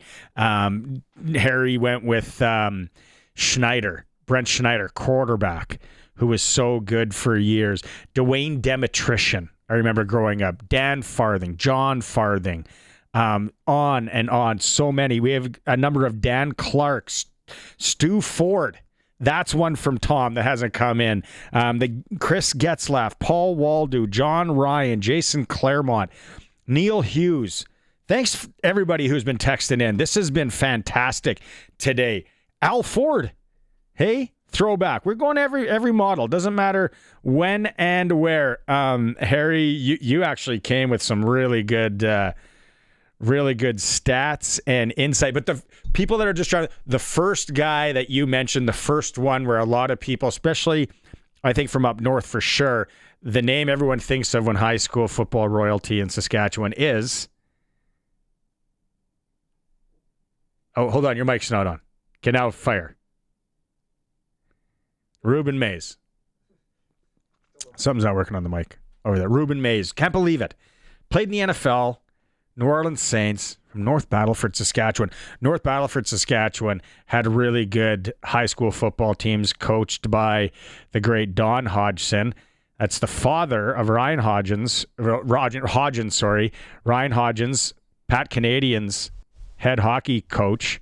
He was a good player. Neil Sandecki from North Battleford. Sandy Martin played center. Let's get into it with Suits. Let's throw some names here at Glen Suitor. Here we go. Time now for press coverage with CFL and Saskatchewan Roughrider legend Glen Suitor on the SportsCage. Brought to you by Bronco Plumbing and Heating, where professional service is guaranteed. They'll treat you right. 781-2090. Oh, Glenn, the Saskatchewan football, ties run deep. You got 6 aside. There's some names, and they maybe didn't make it to the CFL, but there's Chad Dagelman from Raymore, a number of votes.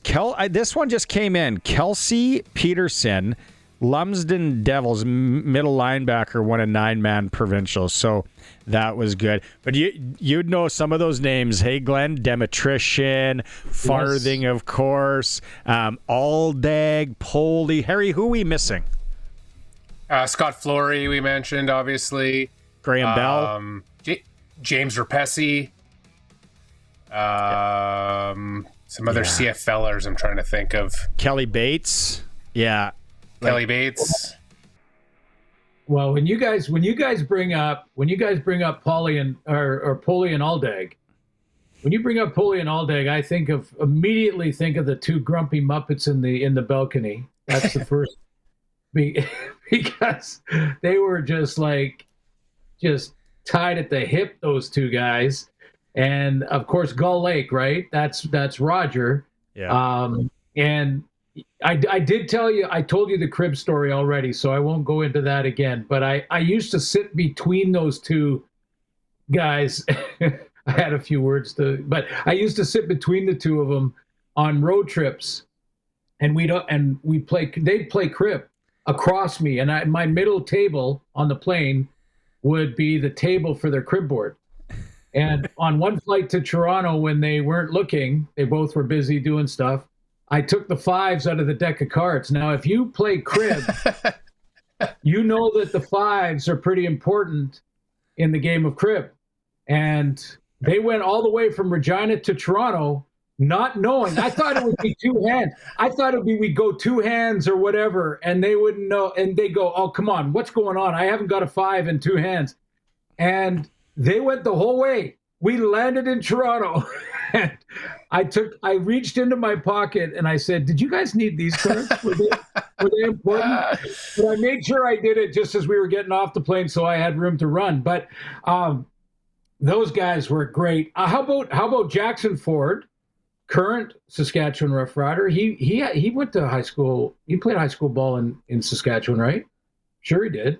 Mark Mueller. Mark Mueller. We've had a couple of texts on Mark Mueller for sure. Yeah. Larry Ruck was the other one. Larry, yeah, that's another one. No, just and the one common thread I think with all those guys is just a sort of a level of physical and mental toughness. You just knew you had a guy that was going to go to the end with you. Yeah, let's go to Saturday here at Mosaic, Glen, and I think it caught a lot of people off guard. But to Luke's comments, they get paid to play the game as well. And Montreal came in here with a great game plan, maybe exposed a couple of injuries in some spots for the Riders. When you look at that game, what do you see from your lens? Well, first of all, I shouldn't have been surprised because I think back to now looking at it in retrospect. You look back at it and you see two highly emotional, intense games, one on Labor Day, most intense game of the regular season, and then the rematch to go into Winnipeg and win that game. And then you add the fact that there's a bye after the Montreal game. I know they're pros. And I know they have to block that stuff out and they have to get themselves prepared and all of those things, but they're also human beings. And I've mentioned many times before, guys, about the difference between regular season hockey and playoff hockey in the NHL. Like, it is night and day different. And if you could do it in the regular season, you'd be undefeated. Obviously, you can't go that long. But my point is that sometimes you're doing everything you think you can be doing to be preparing yourself to play at a high level of intensity, but you've just come off two emotionally charged games, two intense games. You exercised a demon in Winnipeg, winning that Banjo Bowl, and then you have a bye right after the Montreal game. I mean, it's hard to fight off those the mind that is going to try to put you in cruise control. And I shouldn't be surprised. Here's what I am surprised of. Whoever took the over, good on you, because looking at those two teams going into that game, I would think, no way is that going to be over. That's the best defense in Saskatchewan in the league going into that game. And Montreal, who had slipped a bit, they are still capable of shutting down teams. So I thought that would have been the under 100%, which is why I'm glad I don't do that very often. Don't talk about that, Glenn, but let's keep in mind it was raining buckets before that game. So the under was the play all day long, no doubt about it. We talked about this with Arash earlier too. Tyson Philpott, what a dude out there, like 238 yards. Can't say enough about him. Arash said he's a little bit bigger. That guy's on his second contract in the NFL. Yeah, Kerfala Exume had a rough night, and I'm sure the coach, maybe he's already talked about that it wasn't always his fault, and it was probably there's some zones and things like that. But at the end of the day, if you're playing a zone and you have the deep outside third and a receiver comes into that zone, he's your guy. And he had a rough night, but it's anyone who's crossed the stripe knows what that feels like. I certainly do. And, I'm sure he'll bounce back from it. He's got experience and I'm sure he'll bounce back from it. I'm not suggesting, that he starts immediately, but I'm just saying that, as an athlete, he's got to bounce back from these down times. But yeah, I mean, Philpott, when I talked to Jason Moss about the injury to Davis Alexander and at the same time Philpott's injury, he put them in the same category. He said, we're not going to rush Philpott back or Davis Alexander back because we need both of those guys down the stretch when it comes to playoff positioning, getting a home game, and then winning that game and getting to where we want to get to, which is the Cup.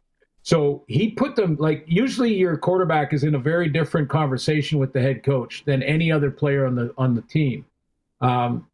Not necessarily that they treat him all that different, but just that you want to be sure about that guy. And he put Philpott in the conversation. He said, hey, Philpott, we're not going to rush. Davis Alexander, we're not going to rush. There were other injured players. He didn't mention them. But he mentioned those two guys, and that's how important Philpott is to that offense, and boy, did he have a game. Glenn, we kind of touched on it earlier about this is the perfect opportunity for a bye week coming off a loss like this. But at the same time, is there a preference going into a bye week, is there a pro and a con to this way? Or if you're going in on a high note, like what is better? Is there a better? Yeah, I think for your psyche, it's better to go into a bye with a win. But it's better to go to bed at night with a win, because if you don't, you're staring at the ceiling for 2 straight nights until you get back on the practice field and actually get to go back and start working at letting it go and moving to the next game. And, that's a process. So now you've got a whole week to sit there and go, fight off self-doubt and say, self-doubt is saying, your guys aren't as good as you think you are. And you're saying, no, we are. We're doing the right things. We're practicing the right way. We're approaching things the way we should be. We validated for 10 wins in a row, or not in a row, but 10 wins in the season. And, we're on the right track to where we want to be, which is first in the division. And you got to fight that. So now they've got a whole week to do that. So it's but what it does do is it reminds you, if you come off a loss, it reminds you of the work. It reminds you of digging in again. Like if it was starting to get a little fluffy, you can now just put your work boots back on, get back in there with the video and start breaking it down and saying, okay, I got to look in the mirror. How can I better help the team win next time we get out there? As a guy who likes to sprinkle, and that's been well documented here, like you look at it, especially I don't even know where you got Friday, 2 games Friday, 2 games Saturday, and you look at this week's schedule. First off, what game are you doing, or games up? I'm in Toronto for the first one, and then the Hall of Fame game in Hamilton. Yeah, right, like great games. That I want to say that East is an absolute dogfight. Every point is so important. But same thing in the West. Like we're middle of September here, Glenn, and maybe besides Ottawa, everybody else is still hunting. Well, so is Ottawa. They're still in it in a big way, and if Drew Brown comes back, maybe that changes their fortunes. I mean, we talked about what McLeod Bethel Thompson can get done if you allow it to happen. And did he ever. Almost 400 yards, 3 touchdowns, no problem, no picks. I mean, that's what he can do. He is a thrower of the football. You don't have to bring that up anymore, okay? You're on the Regina here. Okay, I'll let it go. But that's what Drew Brown was throwing for 350, 400 yards before he got hurt. And so Crum kind of tried to keep the ship afloat, but it's Drew Brown's team. So they're still in the fight. Guys, I don't remember a time in the recent history, like 10 years, that everybody has still been engaged at this point of the season. Yeah. Usually by now there's 1 or 2 teams that are out. They're basically out. Yeah. Not this year. This year they're all in the fight. The crossover is in play. It's, and for the first time in 5 years, there's maybe a couple of dogs on the porch, not just one wearing blue and white. Should benches be beside each other in all stadiums, and maybe we can see more fights or almost fights? That was intense, Dinwiddie, and what was happening there with Edmonton. Yeah, I'm okay with it. I really am. I honestly, I know that kind of flies against probably most of my commentary, most of my life. But you know what? It's an emotional game. And I don't know the depths of the trash talking that was going on during the game. But for him to react at that level, I could do the conventional, well, he's got to keep his composure, and his team is watching him. But you know what? It's okay. Sometimes go nuts and, don't cross the line and hit anybody, but just get pissed off, get mad. That's okay. Channel it. Go tell them that, look at the scoreboard. That's the best one. That's the trump card of all trash talk. Is when you, at the end of the game, can say, hey, dude, look at the scoreboard. Look at the scoreboard. That's all that matters. And they won it. So he got the last laugh in that one. I can't wait to talk to him. I'm doing his game this weekend, and we're going to Zoom with him tomorrow, and I can't wait to say, hey, Coach, I love it. Let's go. I think the thing that I like about it is that Dinwiddie doubled down on it afterwards. Like, he didn't walk it back. He didn't say, oh, I got a little too hot. He doubled down on it. He's like, and I like that he owns his emotions as a head coach, and he's okay to call his guys out. He's okay to be fired up, and he owns it. And that's such a breath of fresh air, because there's lots of guys that would walk it back and be apologetic. It is, isn't it, Harry? It's kind of like in the political world we live in now, and everybody's canceled for saying something. Well, you know what? Yeah. It's okay. And it's funny because he held that emotion until the game was over. And now if he doesn't have to walk it back, he can go to his team and look them right in the eye and say, guys, just as long as you do that, use that emotion. If they start poking you and they make it personal, then go ahead and use that emotion, channel it, and then you can celebrate and tell them, look at the scoreboard at the end. All right, Suits. We go at it again on Thursday. We'll figure it out. Any Bob the Bear updates? Okay, Bob the Bear. Yeah, so I took my dog for a walk this morning. What's your dog's name? Maximus. I took him for a walk this morning, and we go through a little trail that's right beside my house here, and walked around, and I can see the trail from my back deck. And we walked around, got on my deck. I was giving him a treat and training him a little bit, and Bob walked by the trail that I was just on 10 minutes earlier. And he walks right by, plowing over shrubs and stuff as he walks by the trail. And I went, oh, my goodness. I didn't have my phone at the time, so I couldn't document it. But Bob is still back there, man. There he is, eating apples. Okay, well, at least he's okay. That's the main thing. That's the main thing. All right, buddy. You'll talk to Sharky. Hey, real quick, guys. Real quick. Oh, we got to have a quick bet. We'll do it on Thursday. We'll talk about it on Thursday. But we have to have a quick bet on the Rams. You guys take the Rams? You want to take the Rams? I'll take the Huskies. I'll bet. How do you want to do this? Yeah, we'll do. I'll take some action. Harry can stay out of it. Okay. I don't know. I can't go Regina being a Saskatoon guy. I okay, can't. well, maybe Harry, you're on my team. We'll figure it out. Because I know you guys are at home in Regina. There, you're saying, okay, think about the bet. Maybe it's a dinner. Huskies, Rams, big weekend. Yes. If I'm a Saskatoon guy too, but I've been here for 19 years, so I am going Rams. I love the Rams now, even though we have Mason Nias on the show tomorrow. So yes, Huskies win.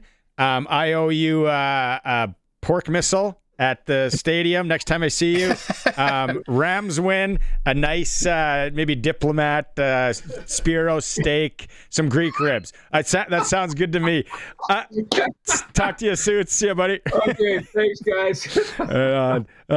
Press coverage with Glen Suitor for Bronco Plumbing and Heating. They will treat you right. Never too early to get that furnace looked at, as we're going to start getting into some cold nights in the next little bit. Bronco Plumbing and Heating. We'll take a quick break here. We'll come back with a sports ticker, and we're going to look at the Prince Albert Raiders ahead of this year's WHL season. It's a SportsCage. We're streaming at sportscage.com through our YouTube channel, and we're on the home of local sports in Saskatchewan, 620 CKRM. Here's Western Hockey League. We're going to talk it right away with Nick Nielsen from the Prince Albert Raiders, but the Regina Pats have acquired 2007-born forward Dace Durkach from the Raiders in exchange for a 2026 third-round pick. Papa Dale says he's excited to add a veteran player like Dace who brings character and strong work ethic. Awesome trade there for the Regina Pats. Toronto Blue Jays looking for 2 in a row against Tampa Bay. Their magic number is 7. First pitch in just moments here. SportsCage.com poll today.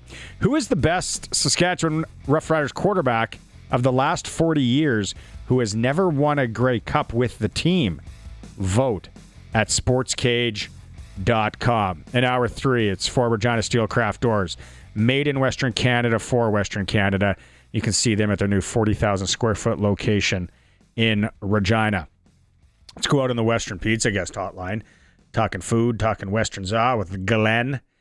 What was his Seinfeld reference? You just messaged me from the game on Saturday. It was, I'm going to text him right now and ask him.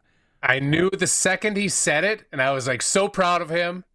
But it escapes me what it was. I don't know, but good for him for working it in there.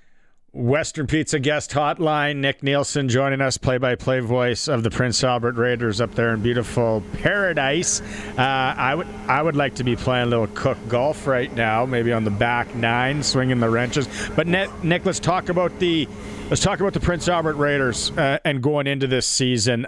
Just elevator pitch on this team. What can people expect for the Prince Albert Raiders this year? Well, you want the elevator pitch. I mean, East Division champion from last year, bunch of rookies on the team that are looking even better than they were last year, and the true rookies who are coming in this season are spectacular too. I mean, we've got so much young talent to be excited about here with the Raiders this year. I don't know how you couldn't be excited to be a Raider fan this year. Justice Christensen, our captain from last year right now, gone to Detroit Red Wings camp, but he's going to be back soon, I would think. Max Heisey, who we brought in from the Penticton V's, gone to San Jose Sharks camp. He was drafted there this year. And then, Daxon Rudolph's a guy who looks like he's shaping up to be a first-round pick in the NHL draft, and that going into his 17-year-old year.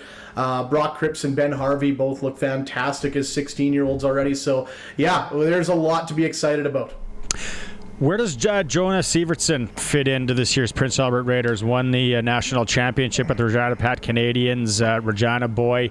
He was there early in the season last year. Where do you see him fitting in? Yeah, so I'm really impressed with what I've seen out of Jonah here in the preseason, and it was last year too. His year last year was kind of an interesting one. I talked to him quite a bit because he went through, I think he was with us for about 14 games at the start of the regular season. He led us in preseason scoring last year, and again this year he's been really good in the preseason when it comes to finding the puck in front of the net. And when I talked to him, when he went and won that national championship with the Pat C's, he told me that, he kind of went back and found his confidence in AAA again. That was a big thing he felt like he was missing when he went away from the WHL back to AAA. And now that I've seen him in preseason, now that I've seen him at camp, the way he's competing, the way he's getting involved physically, I think he fits in well to this team. I still think he'll probably be, the bottom 6 area in our forward unit this year. He's still a young guy and still has lots to prove. But he's going to provide some depth scoring touch for us this year too, and I'm excited to see what he can do. I'm really excited. He's definitely found his confidence from where he was last year, and I hope it translates onto the ice this year for us too.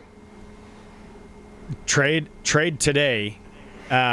Regina Pats getting Dace Durkach. Fancy that. I was saying a couple months ago, and I think I maybe even asked Dale off camera. I'm like, I think it might have been actually on the show. I said, how do you make a deal with Prince Albert?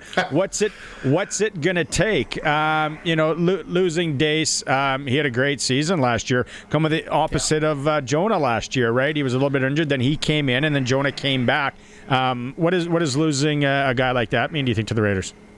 Yeah, I mean, you said it there. Like, Durkach was the guy who took that spot from Sievertson last year. And I can still remember the first goal he scored where we were in Brandon. I think we were down like 2-0, or maybe it was 3-0 or something like that. And he's not the biggest guy on the ice by any means, but he is the biggest heart on the ice, no question about it. He works like no other player that I've seen. The first goal that he scored was everybody else went for a line change. He goes in on the forecheck and hurries behind the net. Goaltender wasn't expecting it. Lifts a stick, takes the puck away, wrap around into the back of the net. Just one of those goals that happens because he refused to quit on a play. And that's Dace Durkach to a T. I mean, I think off the ice, one of the best human beings you'll find. And actually, I talked to Dale here the other day during a preseason game here, and the Raiders had sent him down to or had released him from the team, and he was played a couple preseason games with the Wolverines in Warman at that time. And I said to Dale, the kid like that is undeniable. He's going to be back here at some point, and unfortunately, when he comes back here to Prince Albert, he'll be wearing a different team's jersey. But he's absolutely the kind of guy you need to have on your team because he just brings so much heart, and I'm going to miss him for sure. We were talking earlier in the show about the exodus, about CHL losing talent south of the border, but the Raiders managed to kind of bamboozle one coming the other way. What can you tell us about this kid from down south? Yeah, you're talking Owen Korkish, I'm guessing here, who the Raiders just signed the last little bit. Actually had a great sit-down interview with him today that's going to be going up on Victory Plus, where all the WHL games are streaming this year. And really great kid. Curtis Hunt, their Raiders general manager, called him pure energy, and that's kind of what he does. And what we've seen from him, he played high school hockey last year, so there is always that little bit of a caveat of how is an 18-year-old kid, going to go from playing high school down in the U.S. to the faster game here in the WHL. But I don't think his speed is going to be an issue whatsoever. His ability to make one-touch plays and know where his teammates are and get the puck to them quickly and efficiently is fantastic. He's kind of slotted right now, at least what's looked like in preseason. I don't know if it'll continue through the regular season, but our top line last year was Aiden Oyring and Braden Doobie and Tomas Mersic, who is the player the Raiders lost to the NCAA. And Korkish right now is slotted in there. Doesn't have quite maybe the same scoring touch as Mersic had, but definitely has the capability to set his teammates up. That is really going to benefit that top line if that's where he stays all season. And I'm looking forward to seeing how he grows too. Did you see a lot of American kids coming up to camp with the Raiders, giving it a shot like a lot of other WHL teams? I think we had 7 this year, which is quite a bit higher than what we've had in the past year. I think we had both guys from this year's U.S. draft and a couple of others that we brought in too. Are you granting any media passes to NCAA scouts? I know that was a big hot button topic. Well, is that a question for Huntsy? That's a question for the league, I think. Actually, I think the league's now put the kibosh on that now with NCAA scouts coming. We're on the topic though, so I'm going to bring it up. I think a lot of people are kind of freaking out about this more than is necessary. I think in the long run, this NCAA situation is going to be good, especially for goaltenders in the long run. You think about what guys are doing when they go to the NCAA now, though. Here in the WHL, you're playing 68 games a season and smaller rosters. You go to college, they're 28-man rosters. They're playing 30 games a year, so there's already half the ice time available when it comes to games on the ice. Now you're also competing with more guys to play, and you're playing against 24-year-olds instead of guys who age out at 20. I think there's going to be some buyer's remorse for some of these guys heading to the NCAA, and I wouldn't be surprised to see a few of them coming back this year. Ooh, American campuses, tough to beat when you're that age. Tough to beat that. Hey, I love that strip in PA as much as the next guy, but can't spell paradise without PA, baby. You know it. So realistically, what would be realistic for the Pats or for the Raiders this year, record-wise, and where do they finish? I have this team as, fighting for that 40, 45 kind of wins this year. I think this is a team that's got a chance to win the division title again here.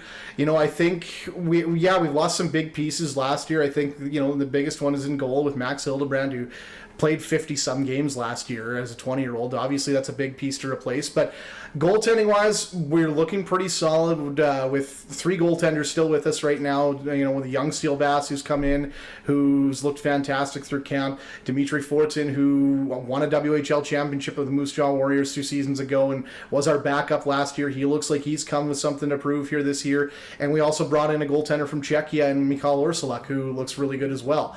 And, he's 6'4", and that's something you can't teach, right? So, those pieces look really good. I think our young talent, our guys who are coming in as 16-year-olds are further ahead than our scouting staff expected to see at the start of camp. So I think that's going to provide a boost. And then you look at the leadership here, like our 20-year-olds who are coming back. We've still got 4 of them right now.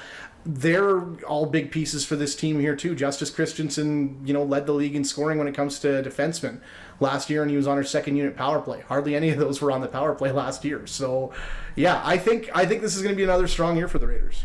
All right. Before we let you go, I know you're from around that Wilkie area. The Nielsen name, the Say name, the Nielsen name. I don't know if there's anybody else actually in the area. Don't forget the Fenricks. There's the Fenricks. Okay. A lot of Fenricks there too. how about a shutout for that 83-84 Wilkie Outlaws team? Yeah, absolutely. If you know anything about Wilkie hockey, I mean, senior hockey is king there. And, back in the early 80s and into the 90s, those teams won a ton of provincial championships. My dad was a part of them, Les Nielsen. My two uncles, Lauren and Blake Nielsen, as well, part of those teams. And, yeah, the 83-84 team that's getting inducted into the Saskatchewan Hockey Hall of Fame. Pretty proud of them. I know my dad's listening in the field here near Wilkie right now as harvest's going on. So, Dad, I love you. Congratulations on another induction to a Saskatchewan Sports Hall of Fame, because he's in a couple for baseball too. But obviously pretty proud of it. And Joe Say, you mentioned Joe Say. He's the guy. He's the captain on that 83-84 team too. He's probably listening in as well. So congrats, guys. Wagon country out there in Wilkie. That's what they are. They don't rebuild, they reload in Wilkie. Exactly. Hey, Nikki, thanks for doing this. Let's hook up when you're in town calling the game. Best of luck, safe travels throughout the year too. Sounds good. We'll see you next weekend. All right, on. Voice of the Prince Albert Raiders, Nick Nielsen, joining us here on the Western Pizza guest hotline. We're Saskatoon guys who've always had the little jabs to PA and stuff, Harry, but you're just minutes away from there right now. You spend a lot of time up north and all that. I know we talk about the Prince Albert Raiders. That rink, when it's full, and Swift Current would be the similar, kind of a little bit older. That's what it's all about. Like that is what when you think WHL hockey, for me, that's what it's all about. 100%. I would say some of my best memories of Blades games were at the old arena downtown, and just the atmosphere there. You don't appreciate it when you're 8 years old like you do when you're 50 years old, but it's that small barn experience. You just can't replicate it. And then we talked about the Cook Golf Course in PA. While we're on the subject, in PA, would you put it top? I know maybe top 5 might be tough. Top 10 in the province? Oh, I would say possibly top 5. I think it's in the conversation. Yeah, I think you could have a discussion about it. The people that get to play that golf course every day are very spoiled. Yeah, sure. And it's always great. It's like the Muni. It's like playing Holiday Park. The Municipal, you get a little bit of everything, or Tor Hill or Murray here. It's like you could have a guy in sweatpants and tank top. You could have the guy, and it's such a treat to play. Absolutely love it. Also, the home during the Northern, we had people cutting through the bushes with bags of cans. Yeah, you can get anything. I remember we were driving the cart once, and all of a sudden a Jeep Compass pulled out of the bush, like right in front of us, and it was the security guards. And I was like, I've never been hit by almost a Jeep on the golf course. It is an absolute gem. Always in great shape. Ryan Wells up there does a great job. It is the Sports Cage. We're talking a little bit of everything. We'll get back into our high school football chat here in moments. We're streaming through our YouTube channel at sportscage.com and always on the home of local sports in Saskatchewan, 620 CKRM. For Saskatchewan Lottery is the main fundraiser for sport, culture, and recreation in the province of Saskatchewan. It was great today. We started it in hour 1, and did we get text messages? So people, when you think of high school football in Saskatchewan, what names come to mind? Harry graduated high school in 94. I was 95. We ran through a lot of the Saskatoon guys, which ended up being famous around the province. Even before us, you had Dan Farthing, Dwayne Demetrician, Brett Schneider, all that. Ruben Mays in North Battleford was before our time, but he was like the name that people remembered. Out on the Prairieland Rentals text line, we had Tim Hook played for Ottawa in the 80s. Not sure where he played high school ball. I'm sure it's in Regina. I think we've had that mentioned again. Bill Baker, Regina Scott Collegiate. Also, Brian Taurus in Moose Jaw, Ron Atchison, Saskatoon. Dating myself. Those are big names. Great coaches as well. Ben Heenan, another great Saskatchewan player. And so is Brendan Labatt. That's from James in Lumsden. Somebody texted in Henry Burris. I'm pretty sure he didn't play high school ball in Regina and Saskatchewan. Maybe there was another Henry Burris. You never know. The products of the KFC buffet in Weyburn. I played with Brennan Labatt and coached Brett Jones, both monsters at every level. More for Dan Clark, Stu Ford, Paul Waldo, Chris Getzlaff. Some of the names that you came up with, you had some really good ones. Yeah. I mean, the quarterbacks alone, you had Brent Schneider, you had Sheldon Ball, you had Steve Bland, you had Mark Fader, you had Brett Thompson. All quarterbacks that I'm going to say they almost all played with the Hilltops and the Huskies, which Moose Jaw? Super impressive. Shane Reeder from Moose Jaw. Brian Giebert from Outlook.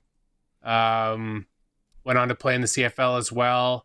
Graham Bell, we talked about. Kelly Bates from Humboldt. Just all over, province-wide. Ryan coming through at 5:51 p.m. I can't believe no one else threw this one out today. We literally probably, and my phone too, I probably had 30 or 40 alone. The Leesons from Hudson Bay. Oh, yeah. Good one, Ryan. Yeah, they were good. Both. See, Dano saying both Pictons. Yes. Yeah, that's. Bert saying I put my vote in for best QB here. It was SportsCage.com. You're forgiven. I thought it was funny, Bert, Henry Burris being from Saskatchewan. I thought maybe there's another Henry Burris. He played six man in Hafford. In Ituna.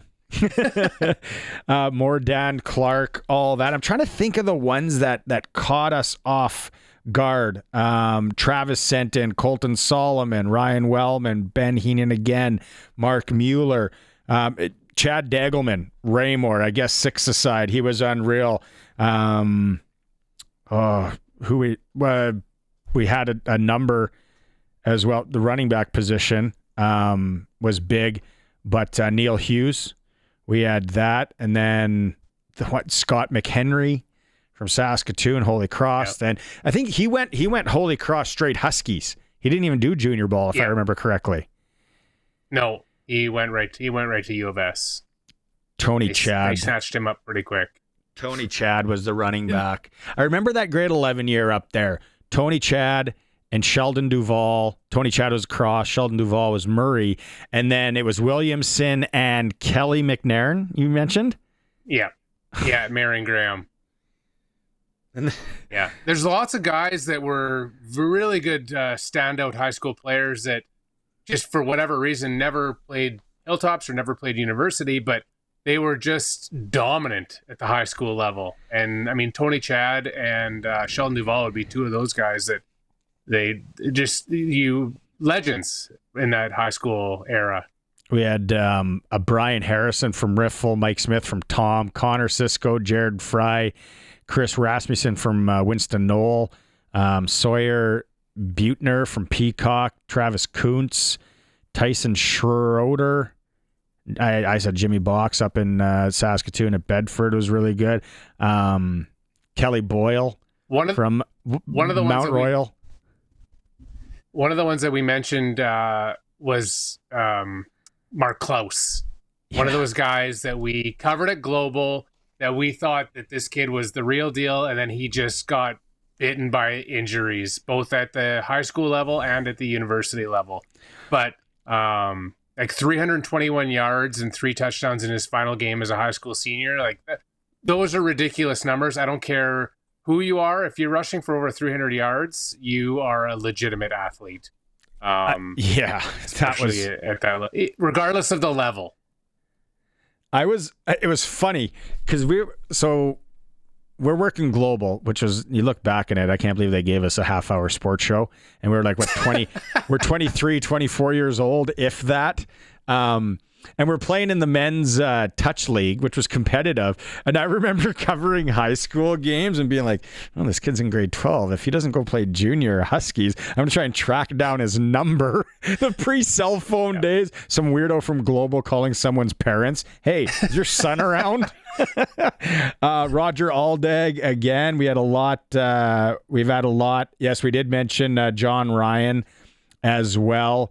Kennedy Nikiasen is one that I remember being in Saskatoon and just word on him down in Regina.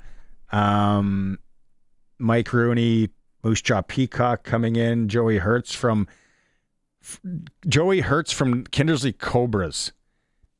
Hilltops 70. He played Hilltops 74, 75. Going way back there. That's Roscoe up in Kindersley and K-Town giving us a little. Yeah, so thanks to everyone who sent that in today. I kind of figured when I texted you this morning, I was dropping my son off at high school, and I'm like, here's a topic. This would be great. And I knew you were coming on with me, and we would have a lot of fun. You can go back and listen to the show in podcast form if you missed any of it. It was a busy one, too. We talked about that a lot. John Keane, voice of the Kamloops Blazers and host of the Blaze podcast at John Keane NL Sports. Great follow on Twitter. He was with us in hour one. We talked about the WHL, NCAA, CHL thing. John had shed some light on that. Arash Madani in hour two. We talked about the Riders. We talked about the CFL there. Dennis Beyak, a legendary play-by-play voice who's going to be at the Western Canada Professional Hockey Scouts Foundation celebrating Indigenous hockey on September 30th at the Connexus Arts Center. Tickets are still available. Table of 8 because of Boss Lubricants, just $1,100, $150. Jordan Tutu, Brian Troche, John Morasti, Ron DeLorme, the King brothers, Joey Tedorenko now added, Rich Pilon, lots of great stories there. Glen Suitor joined us in hour 3, and then you just heard Nick Nielsen, voice of the Prince Albert Raiders. Harry, it's been a while. Always a pleasure when you get to do this. Now, can you get in 9 holes? What is it, 6 o'clock? Sun stays up a little longer up north. It does. I played 2 balls this morning, so I got my rounds in for the day. I don't even know where my golf clubs are. First off, 8 a.m., 2 balls. Waskasiu? All day. You bet. Oh. Same thing tomorrow morning. 8 a.m., first off, probably played 2 balls. Yeah. 8 a.m. I'm driving a load full of hockey guys to Martin Academy. That's how my day rolls. Buddy, thanks so much. Maybe again next week. Or what do you got? How about the career PIMS for that conference, for that dinner, that banquet? That is a lot of PIMS in one location. That is impressive stuff. That is going to be unreal. That's going to be right. Maybe next week, because you and I need to talk Ryder Cup. When it's coming up here. Is it 2 weeks or next weekend? Last weekend. 26th weekend. Beth Page Black. I saw Rory ripping it off the first hole there today. Thanks so much, Harry. Always a pleasure, buddy. Yeah, anytime. As always.